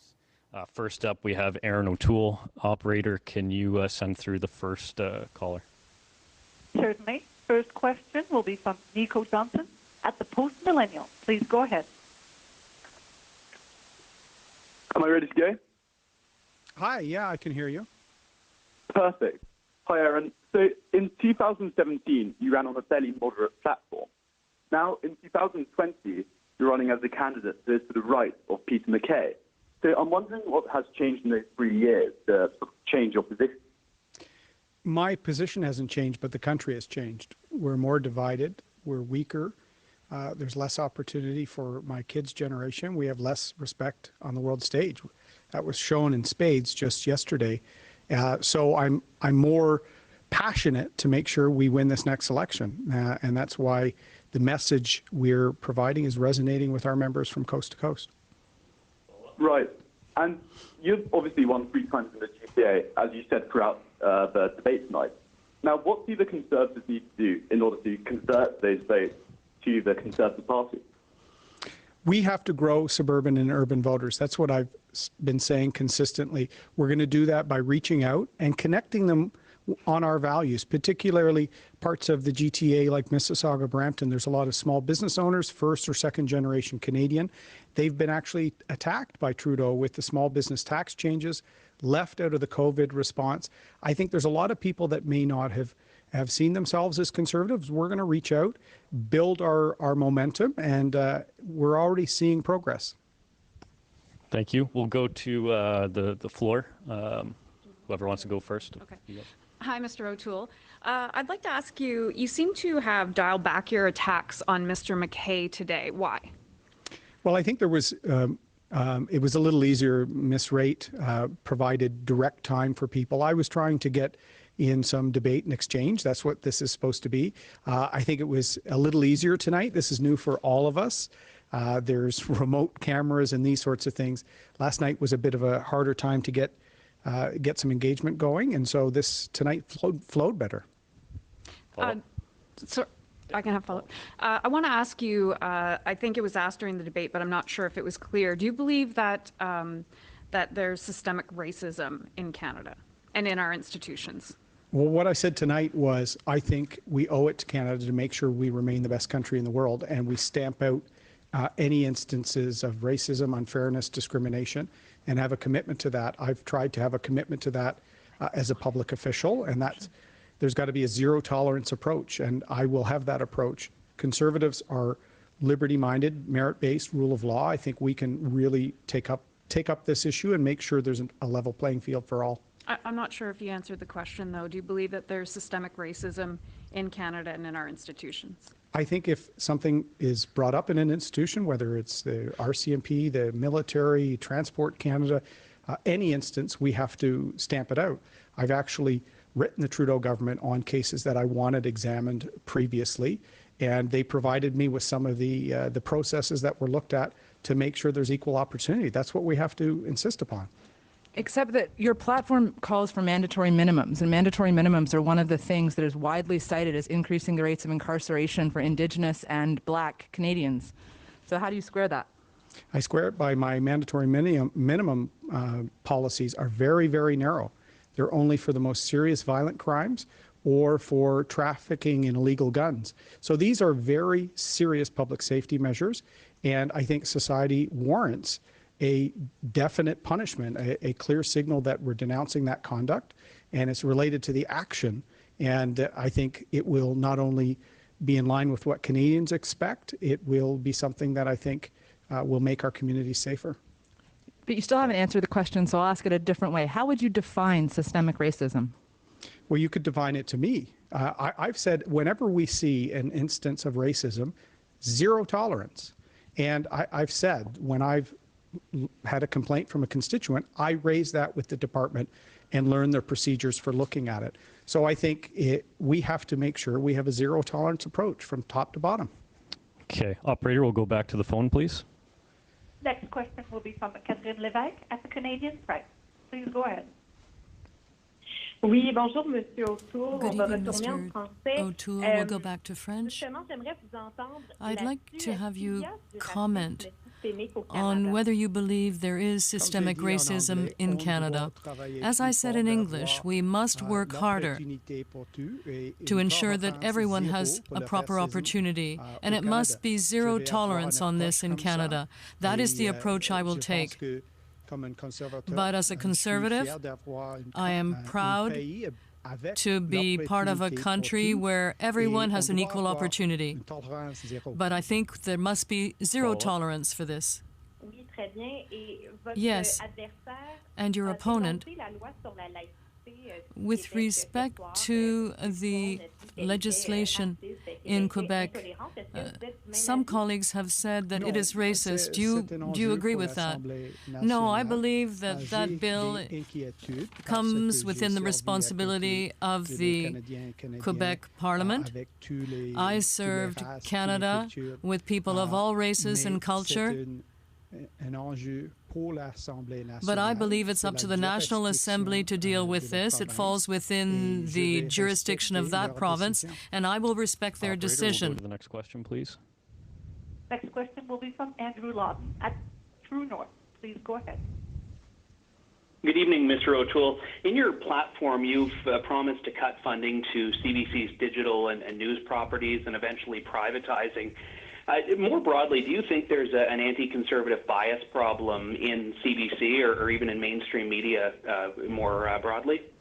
Well, I think we have to get our message out better, and I want to make sure we do that as a party. I won't speak to what I perceive. Sometimes I don't feel we get a fair shake, I'll be honest with you. But I think it's also time for us to modernize a state-owned broadcaster in an age where there's apps, even the GEM app themselves. We don't need a crown agency competing with shrinking private sector dollars for advertising. So the public interest mandates for radio and linguistic services are critical. They're public interest. But for English television and for digital, they're competing with the private sector, and I think we need to minimize that. Follow-up. Shifting to the carbon tax, you've been very clear you want to repeal the federal carbon tax and not to force one on provinces. What about in a reverse situation? Suppose that you're the Prime Minister, there's a Conservative government federally, but a province wants to put forward a provincial carbon tax. Would you allow that? We have to respect provincial jurisdiction if it's going to lower emissions. They're actually closer to their own economy than Ottawa is, and we saw that from the carbon tax challenge in Alberta courts. So I will respect provincial jurisdiction, and then federally, where we can come up with better regulations for transportation, make it more efficient, lower emissions, where we can partner with nuclear energy and carbon capture sequestration, pipelines for LNG. There's a lot of things we can do on top of what the provinces are doing. But an Ottawa knows best approach is an approach for the Liberals. I'm a bit surprised that Mr. MacKay is shocked that I'm going to respect what Premier Kenney or Premier Ford decides to do in their jurisdiction. Okay, we'll take final question on the floor.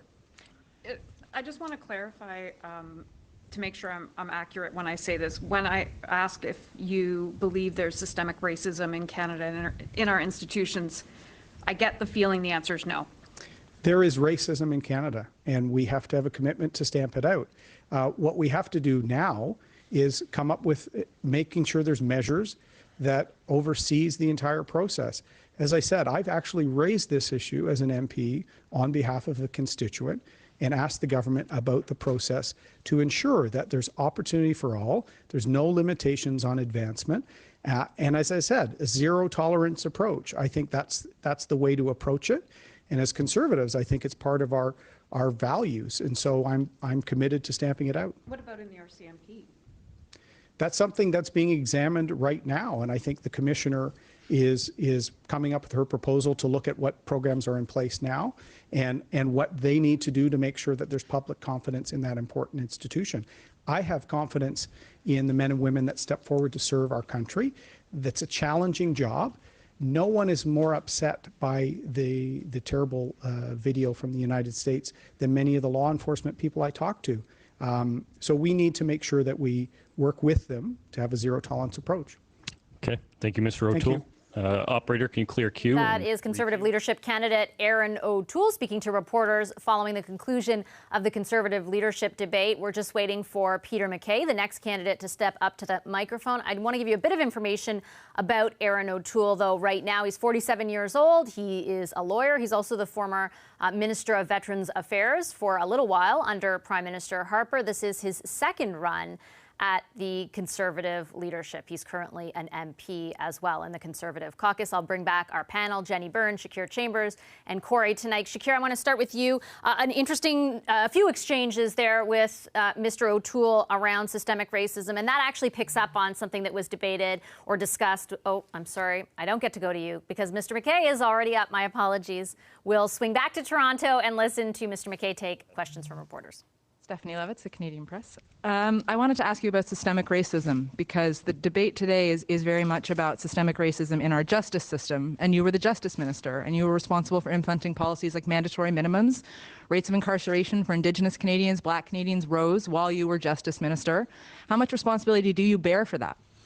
Well, I think our justice system is predicated on accountability, on very much improving people's lives when it comes in particular to protecting them from crimes of violence. And that's where I drew the line, and that's where we wanted to have mandatory minimum penalties that sent a clear message of deterrence and denunciation when it came to violence, sexual violence against children, use of weapons against Canadians. So there is a place in the criminal code for mandatory minimums, and there has been, in fact, since the criminal code was introduced over 150 years ago. Follow up. How would you define systemic racism? Well, systemic racism is deeply rooted in institutions that perpetrate and allow racism to go on.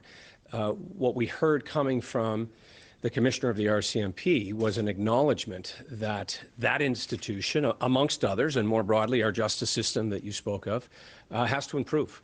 And there has to be a level of acceptance if we're going to make those necessary improvements.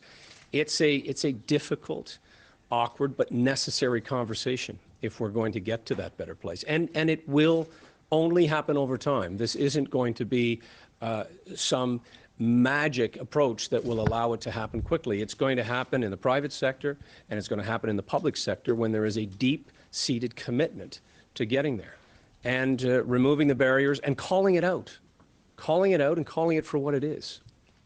Would you consider yourself an ally to the Black community? Can you give an example? I would. Absolutely. I mentioned tonight that I grew up in a town in Nova Scotia that was very segregated, and the province of Nova Scotia has had its own specific issues when it comes to racism. We've had, we've had schools that were part of that history, that sad history. There's Africville. There's my community that I referenced with Viola Desmond, and there is still a road to travel. And so, yes, but we also have points of pride when it comes to having celebrated the contributions of African Canadians. I think of the Black Battalion. And to share a personal story, one of the proudest moments that I had when hosting Condoleezza Rice on her visit to Canada, when she came to thank Canada after 5 years in response to the attacks in New York and on the Pentagon, on 9/11, she came to my constituency in northern Nova Scotia, in Pictou County, and I took her to the monument to the Black Battalion, which were members of the Nova Scotia community, the Black community, who had served in World War I and had never been given proper recognition for that service. And as a Department of National Defense, we made the decision to award the highest-ranking medal to Jeremiah Jones. He should have absolutely received the highest military medal, and for reasons, I'm sure, related to racism at that time, he was denied the Victoria Cross. And so I say that because we cannot erase our history, but we can improve upon it, we can add to it, and we can try to make things right. And that is going to be a continuous work in process for our country and for many others. Operator, we'll take a phone question, please. Next question will be from Catherine Lévesque at the Canadian Press. Catherine? Oui, bonjour, Monsieur MacKay. Bonjour, ça va? Good evening, Mr. MacKay. Ça va bien? Merci. Yes, I'm fine. How are you? Yes, thank you. Systémique au Canada, Do you et believe comment there's faut-il le systemic combattre? racism in Canada, and how can we combat it? Well, unfortunately, yes, I believe there is systemic racism in Canada, and everyone, all Canadians, must take an approach that will allow us to find solutions within our institutions, our justice system, and in the private sector as well. So this requires a collective effort in future, and all members of our party must make a real effort to recognize that this is an issue and one that requires everyone in this country making an effort to combat it. I think now we have an opportunity to have a national conversation, a real conversation, but more importantly, a conversation about solutions.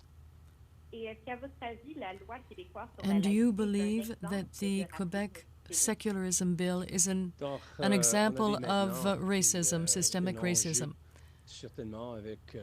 Well, we have seen issues within our justice system and our policing system, and now we have an opportunity to listen to members of the community and find solutions that work, not just platitudes or just symbolic gestures. What we need is to really open the door and have this difficult conversation on this very difficult issue. That is the only way to improve a system that did involve racism. Next up. Hi, Mr. MacKay. Hi. Hi. Do you agree with Mr. Sloan, who says that we need to be unequivocal supporters of Donald Trump? No. I don't think we need to be unequivocal supporters of any one person, policy, or place. We have to be thoughtful. We have to be always protecting Canadian sovereignty. Always, of course, in my estimation, as elected officials, we need to ensure that Canada's interests are protected. And we live in a very competitive world. We live in a very volatile time.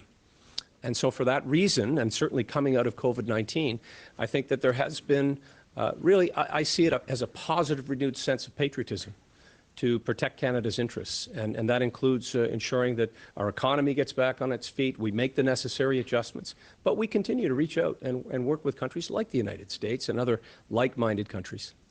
Follow up. I'm going to try to ask two questions in one here to get. So in this debate, it seemed a less chippy than last night. You and Mr. O'Toole didn't seem to be kind of going after each other. That's one part. Why do you think that is? And then do you think there needs to be another debate? Well, tonight I was talking directly to Canadians, and I was talking about my ideas, my platform at petermackay.ca. I talked about the 8-point jobs plan. I thought it was a very helpful, thoughtful debate. I think everyone brought ideas and articulated them in a way that that helps build our party, that helps demonstrate the diversity and the inclusivity and the ideas and the thoughtfulness that we have within our ranks. And I think that this is a time for our party to continue down that positive path, that constructive path. I personally think that the bickering and the back and forth, it's a byproduct of competition, and it's a byproduct of people's desire to win. But I think that tonight's debate was a good tone, was substantive, and I think that you know, we shone a positive light on our entire party tonight. Another debate? I haven't heard anything about other debates. Would you want to take part? We've had lots of opportunities now through Zoom, through new technologies, through some of the limitations that we had to overcome here. And debates are a positive way to communicate. I've been communicating since the very beginning, directly, online. Social media, of course, has also opened the door to a lot more direct communications, which I see as a positive step. Operator, we can do a final question from the phone. I don't know. Next question. I don't know. I hope so. Will be from Andrew Lawton, True North. Please go ahead, Andrew. Good evening, Mr. MacKay. In the previous Parliament, the Justice Committee had done studies on potentially reviving a new version of the old Section 13, which was the part of the Canadian Human Rights Act that went after online speech. And the new version that ended up being recommended was something that would look at putting liability on social media companies that have what the government determines as hate speech, and also bringing back some of those mechanisms that allow the government to use human rights legislation to go after online hate speech. Do you support something like this? What I support, Andrew, frankly, is greater emphasis on protecting children from online abuse, from luring. And we tried to do that when I was in government. When I was Justice Minister, one of the bills that we brought forward that is now part of the Canadian Criminal Code that I'm very proud of was designed to protect children from online bullying and the non-consensual distribution of intimate images.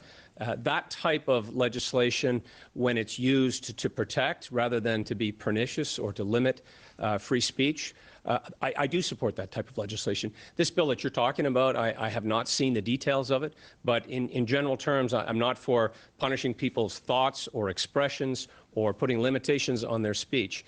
I am very much in favor of protecting children, in particular, from some of the online activities that are going out that I find to be very pernicious, very evil, quite frankly, and they go after vulnerable people, children who are highly impressionable. I also do believe on the same subject that we should be doing more to ensure that those big internet service providers have requirements to operate in Canada, to provide Canadian jobs, and to not be exempt from the taxation, quite frankly, that they are exempt from currently under the rules. Okay, that's all we have time for. Thank you, Mr. MacKay. Number one on the ballot, but how do you convince people to choose you as number two? Because that's important too. Well, as I said, I've been talking to Canadians, and I think that what you're seeing here today, I wouldn't call it a clash of ideas and ideals. I think it has been very much a conservative debate, a thoughtful debate. And so I'm reaching out to all of the voters, all of the conservative members of our party, the prospective voters, and I'll continue to do that. Look, this contest still has a long way to go. The vote doesn't happen until really we don't get into that, and probably until July. And the ballots will be counted August 21st. So I intend to continue to campaign throughout that time. Hopefully things will open up and we'll be back into what's described as a more traditional campaign. And we're going to continue to push out ideas and policies on our platform, as we did today, on environment, on defense, on security. You're going to see a continuous effort to connect with solutions, ideas, thoughts that appeal to Canadians, not just Conservatives. Okay. Thank you, Mr. MacKay. That is Conservative leadership candidate Peter MacKay addressing reporters following one of his competitors, Erin O'Toole, doing the same. You're watching an extended version of Power and Politics. I'm your host tonight, Vashi Capellos. I do want to tell you a little bit while we wait for the next candidate to come on. That'll be Derek Sloan. We've also got our panel standing by to weigh in after we hear from all the candidates. Peter MacKay, I'll pull up a board or a full frame here to tell you a little bit about him. He's 54 years old. He's a lawyer. He's the former leader of the Progressive Conservative Party. I'm sure many of you are familiar with that. He was also Minister of Foreign Affairs, Justice and Defense under former Prime Minister Stephen Harper. He left politics back in 2015. Let's take a listen to Derek Sloan. He's up at the microphone now. Ask you about your comments on Bill 21. Oh, yes. Last night we had a whole debate in French. It was entirely aimed at Quebec, and you didn't mention the subject one time. Why not? Well, it was actually in my notes to mention, but the topic didn't come up. Tonight we had so we were given topics beforehand of what to expect. Tonight we knew that racism was on the topic, and so we made sure to prep our notes for that. But I did have it in my binder in French last night as well. It just unfortunately did not come up. So, yeah. How would you define systemic racism? I would say systemic racism would be a structure or a law in Canada that treated people differently based on their race or their country of origin or their color of their skin. Do you believe that there's systemic racism in Canada and in our institutions? Well, according to the definition I gave, I focused on the structure, so the laws and so forth. I think what people typically mean when they're talking about systemic racism is the existence of racist people in our systems. And so I don't want to get bogged down with being too technical. I don't other than Bill C-21, which I believe is discriminatory, I'm not aware of any other specific law which treats people differently based on the color of their skin or their country of origin. Now, that doesn't mean that there's different outcomes in, for example, our justice system. And Dr. Lewis came up with some good examples of that. So when we're talking about, Indigenous people who are more likely to be convicted and receive longer sentences and so on, there is no specific law that says convict them more often, give them longer sentences. It has to do with the person, the jury, or the person sitting behind the bench. So there is no question that we need to elevate the level of our awareness individually amongst different people. But other than Bill C-21, I am not aware of any specific rule or regulation that treats people differently based on their skin color or their country of origin. Under the previous Conservative government, immigration policy very much did that. It had a very distinct stream of immigration that was based entirely on a person's designated country of origin. Healthcare was allocated based on a person's country of origin. Would you consider that to have been then a systemically racist policy? Well, can you describe what you mean by that question? The way immigration refugee claims in particular were handled were based entirely on what country you came from. So how fast your claim went through the system, what avenues of appeal you were allowed to take, and in turn, if you were from a prescribed list of countries, you had no access to healthcare. I'm sorry to add. I'm just unfamiliar with how this I'm unfamiliar with how this worked in real life. So that's why I'm asking. So can you give me an example of like what countries were on the good list and what countries were on the bad list? So you had to meet a set of criteria. So claims from Hungary for a while were on designated country of origin. Mexico was designated country of origin. So country was on the good list. Hungary was on the good list or the bad list? It was neither. It was the way the claim was treated. I mean, you could classify it as good or bad. The Conservatives would have said, their claims from countries. So Hungary was treated quicker or slower than other places? The claims were processed faster with less rights of appeal and less access to health care. Hungary versus some other country. Mm-hmm. Okay. This is news to me. I don't know how that works. I believe an immigration system needs to look at the individual and their claim, not where they're from. So, yeah. Okay, thanks. We'll go to the phones next. Operator, first question. First question on the phone is from Andrew Lawton, True North. Please go ahead. Hi, Andrew. Hey, Derek, good evening. You took aim this evening at censorship by social media companies. Look, you're a free market conservative. These companies, while large, are ostensibly private companies. How do you plan to enforce free speech or any specific policies on this platform in a way that doesn't go down the road of regulating private enterprise? Well, social media companies are in a position of trust because they're open to everybody in Canada. And they are conduits by which we receive information. They're conduits by which we share information. And so if a social media company was banning somebody based on the color of their skin or something like that, we would be very upset by it. And we have laws in place to prevent that type of thing from happening. And so when it comes to social media companies, if they're trying to direct the flow of information or even let's take the political context out of it. Let's just focus on something like in a pandemic right now. And we've seen YouTube, for example, say that, well, if you put out something that goes against public health advice, then we're going to pull it down.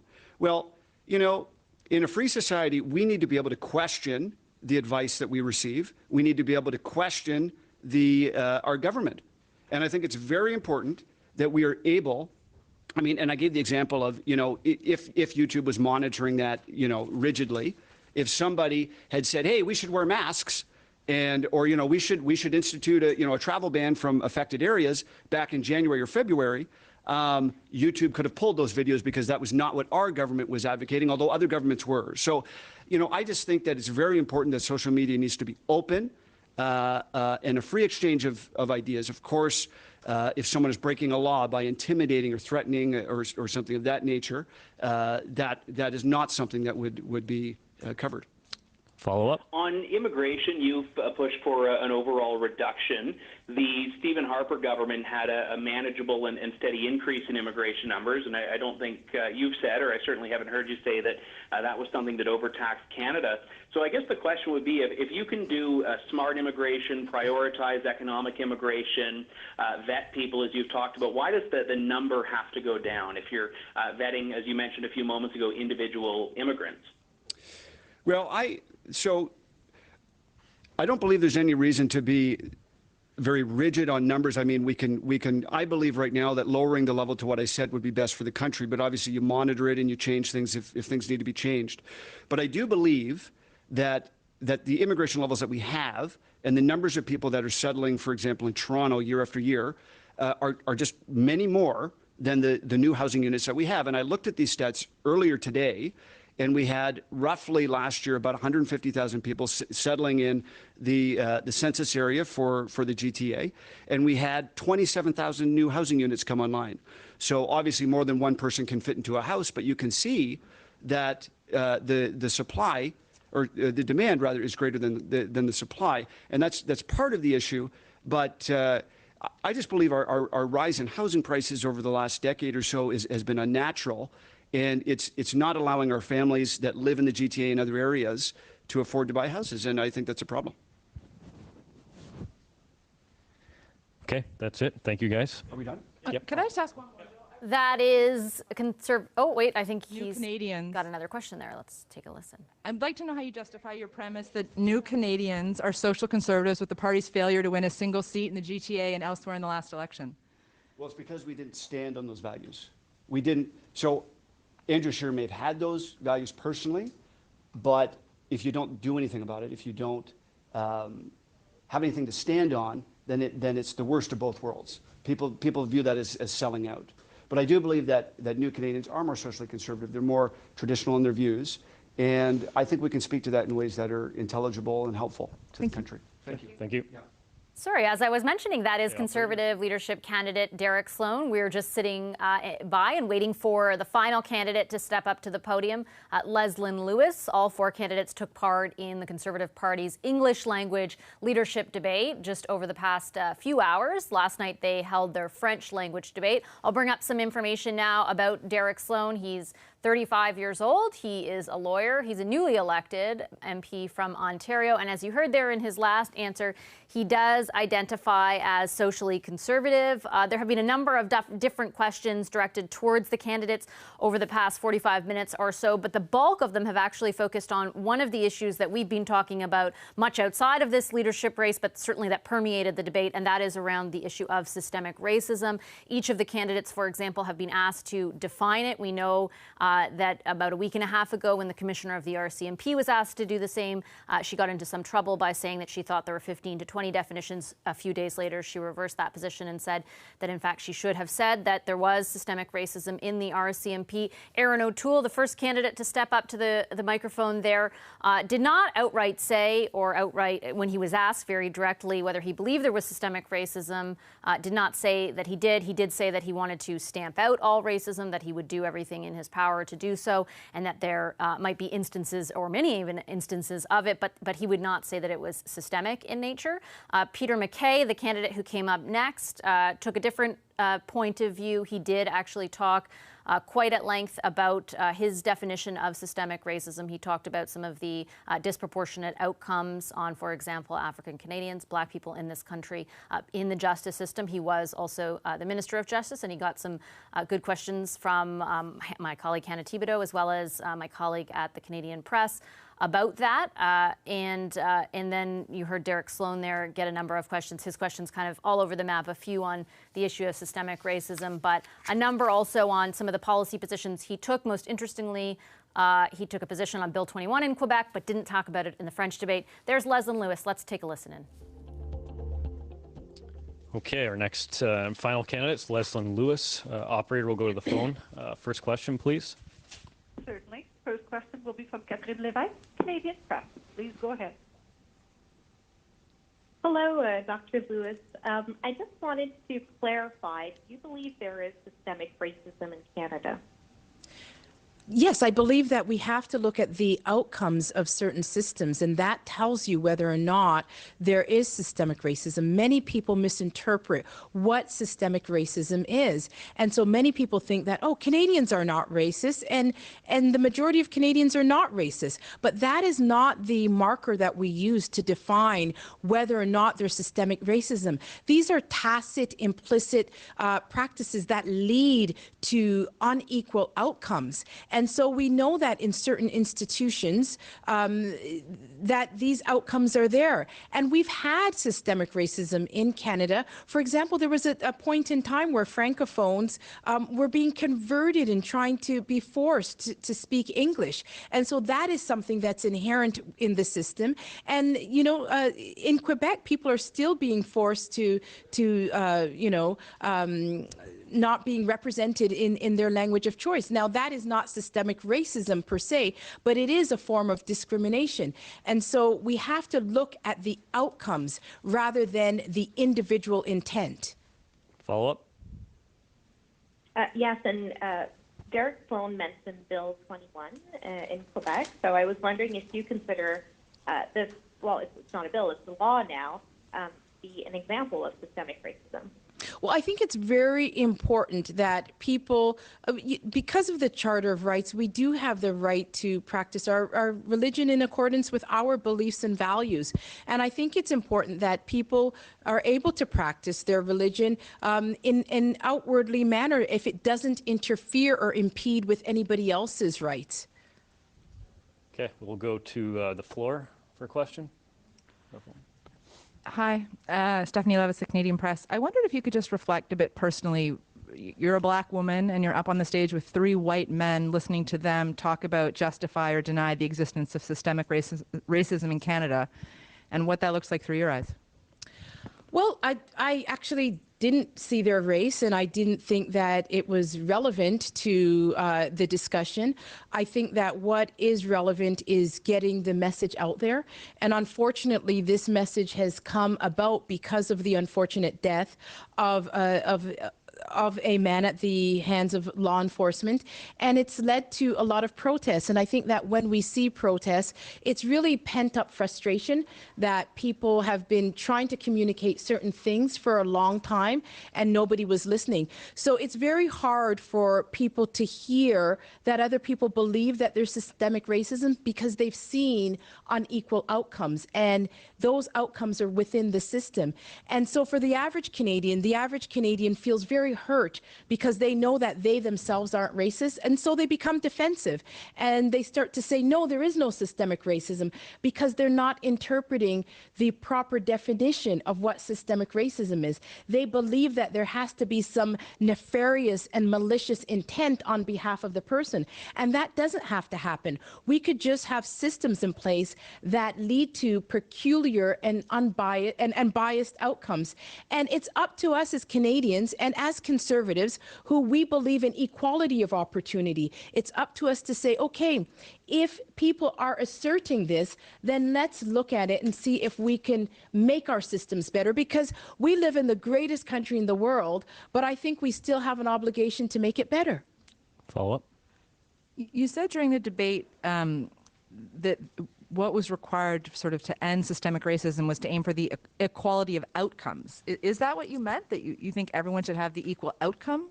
No, not at all. I'm talking about the equality of outcome in the system. So, for example, if a Indigenous person is charged with an offense or commits an offense and a white person commits the same offense, both of them should be charged. But if one person is charged over the other, then that's the outcome that I'm talking about.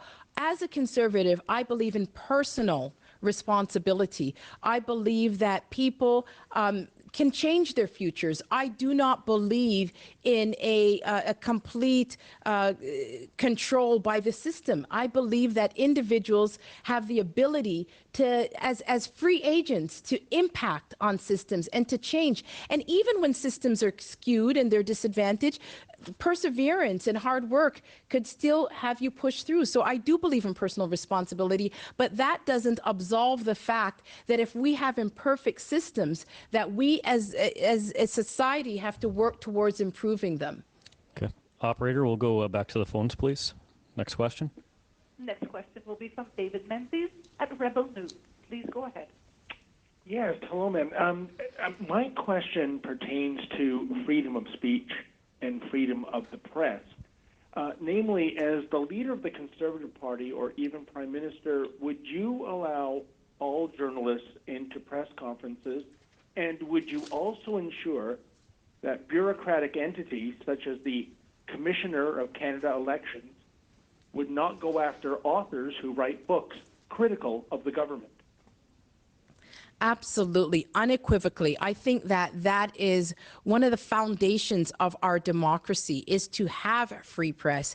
And I set an example of that because my very first interview was with Rebel Media, and that was for a particular purpose, because I know that they had not been very active in interviewing people in the party. And so I wanted to just to open the door and to let people understand that I believe in free press. And, you know, sometimes the press is not always, you know, nice to us, but it is their right. It's a part of our freedom of expression, and it's a cornerstone of a free society.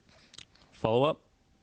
Yeah, and Ms. Lewis, I'm also curious on the firearms file. We just recently witnessed a staggering gun grab by the Trudeau Liberals, in which some 1,500 firearms will be made illegal in the next 2 years. This was done as an order in council, and it has offended many Conservatives who are law-abiding gun owners. Would you reverse this move if you were indeed to become Prime Minister? Well, I think the most important part of firearms legislation is to make sure that it adheres and upholds public safety. And law-abiding owners, firearms owners, are some of the most diligent individuals. They take licensing, and you know, they make sure they have their firearms are stored in proper places. And so it's the regulation that came in force.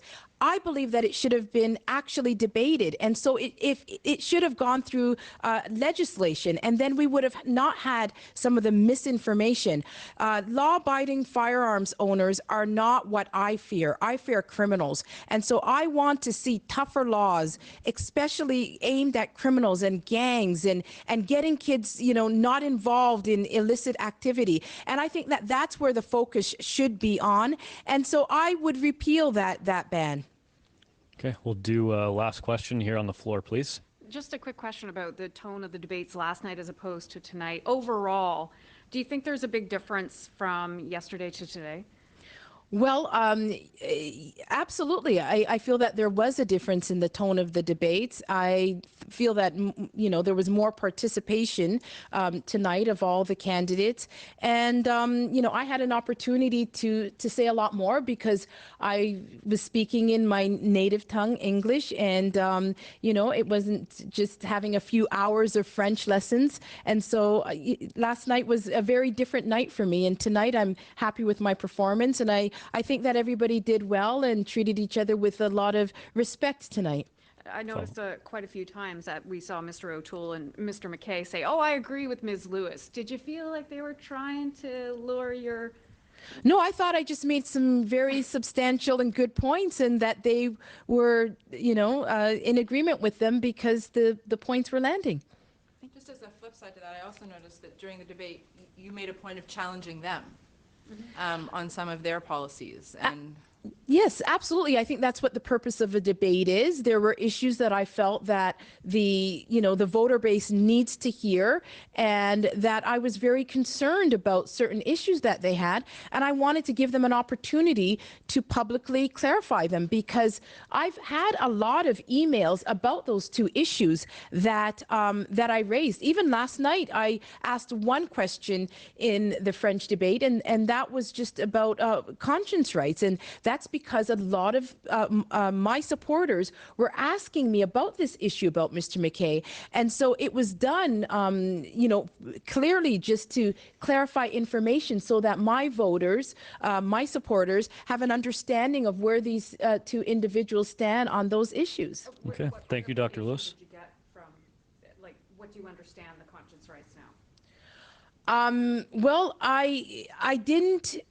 I actually received further emails saying that it wasn't clarified, that it was that they thought it was just MPs and they wanted to know about cabinet ministers. And unfortunately, I didn't have that opportunity to seek that clarification again tonight, which I would have done because the voters are asking about it. It's very, very important issue to them. Okay, thank you, Dr. Lewis. Okay, thank you. That is Leslyn Lewis. She is the final candidate for the Conservative leadership race to step up to the microphone. As you can see, we heard from all four of them this evening. I want to pull up a quick bit of information about Miss Lewis because we did that for all the other candidates. She's 49 years old. She is a lawyer. She's the first Black woman to run for the Tory leadership. And as you just heard her describe, she does identify as socially conservative. She and Derek Sloan both do. That did not end up factoring into tonight's English language debate to the degree that it ended up factoring into last night's French debate. As you heard there, my colleague Hannah Thibodeau did ask Peter MacKay if he thought there might be another debate, and at this point, there didn't seem to be an indication there would be. The Conservative leadership race will take place over the rest of the summer. It's going to be very different than outside of this pandemic it normally would have been. In fact, everyone will be sending in their mail-in ballots, and it should be towards the end of August that an outcome is determined, but they don't even know the way in which they're going to announce it at this time. There certainly will be no convention or anything like that. We'll have more coverage of this throughout the evening and into tomorrow on CBC News Network and on our show, Power and Politics. But that does it for us tonight. A big thanks to our power panel, Jenny Byrne, Shakir Chambers, Corey Tonight. Have a great evening. This is Power and Politics.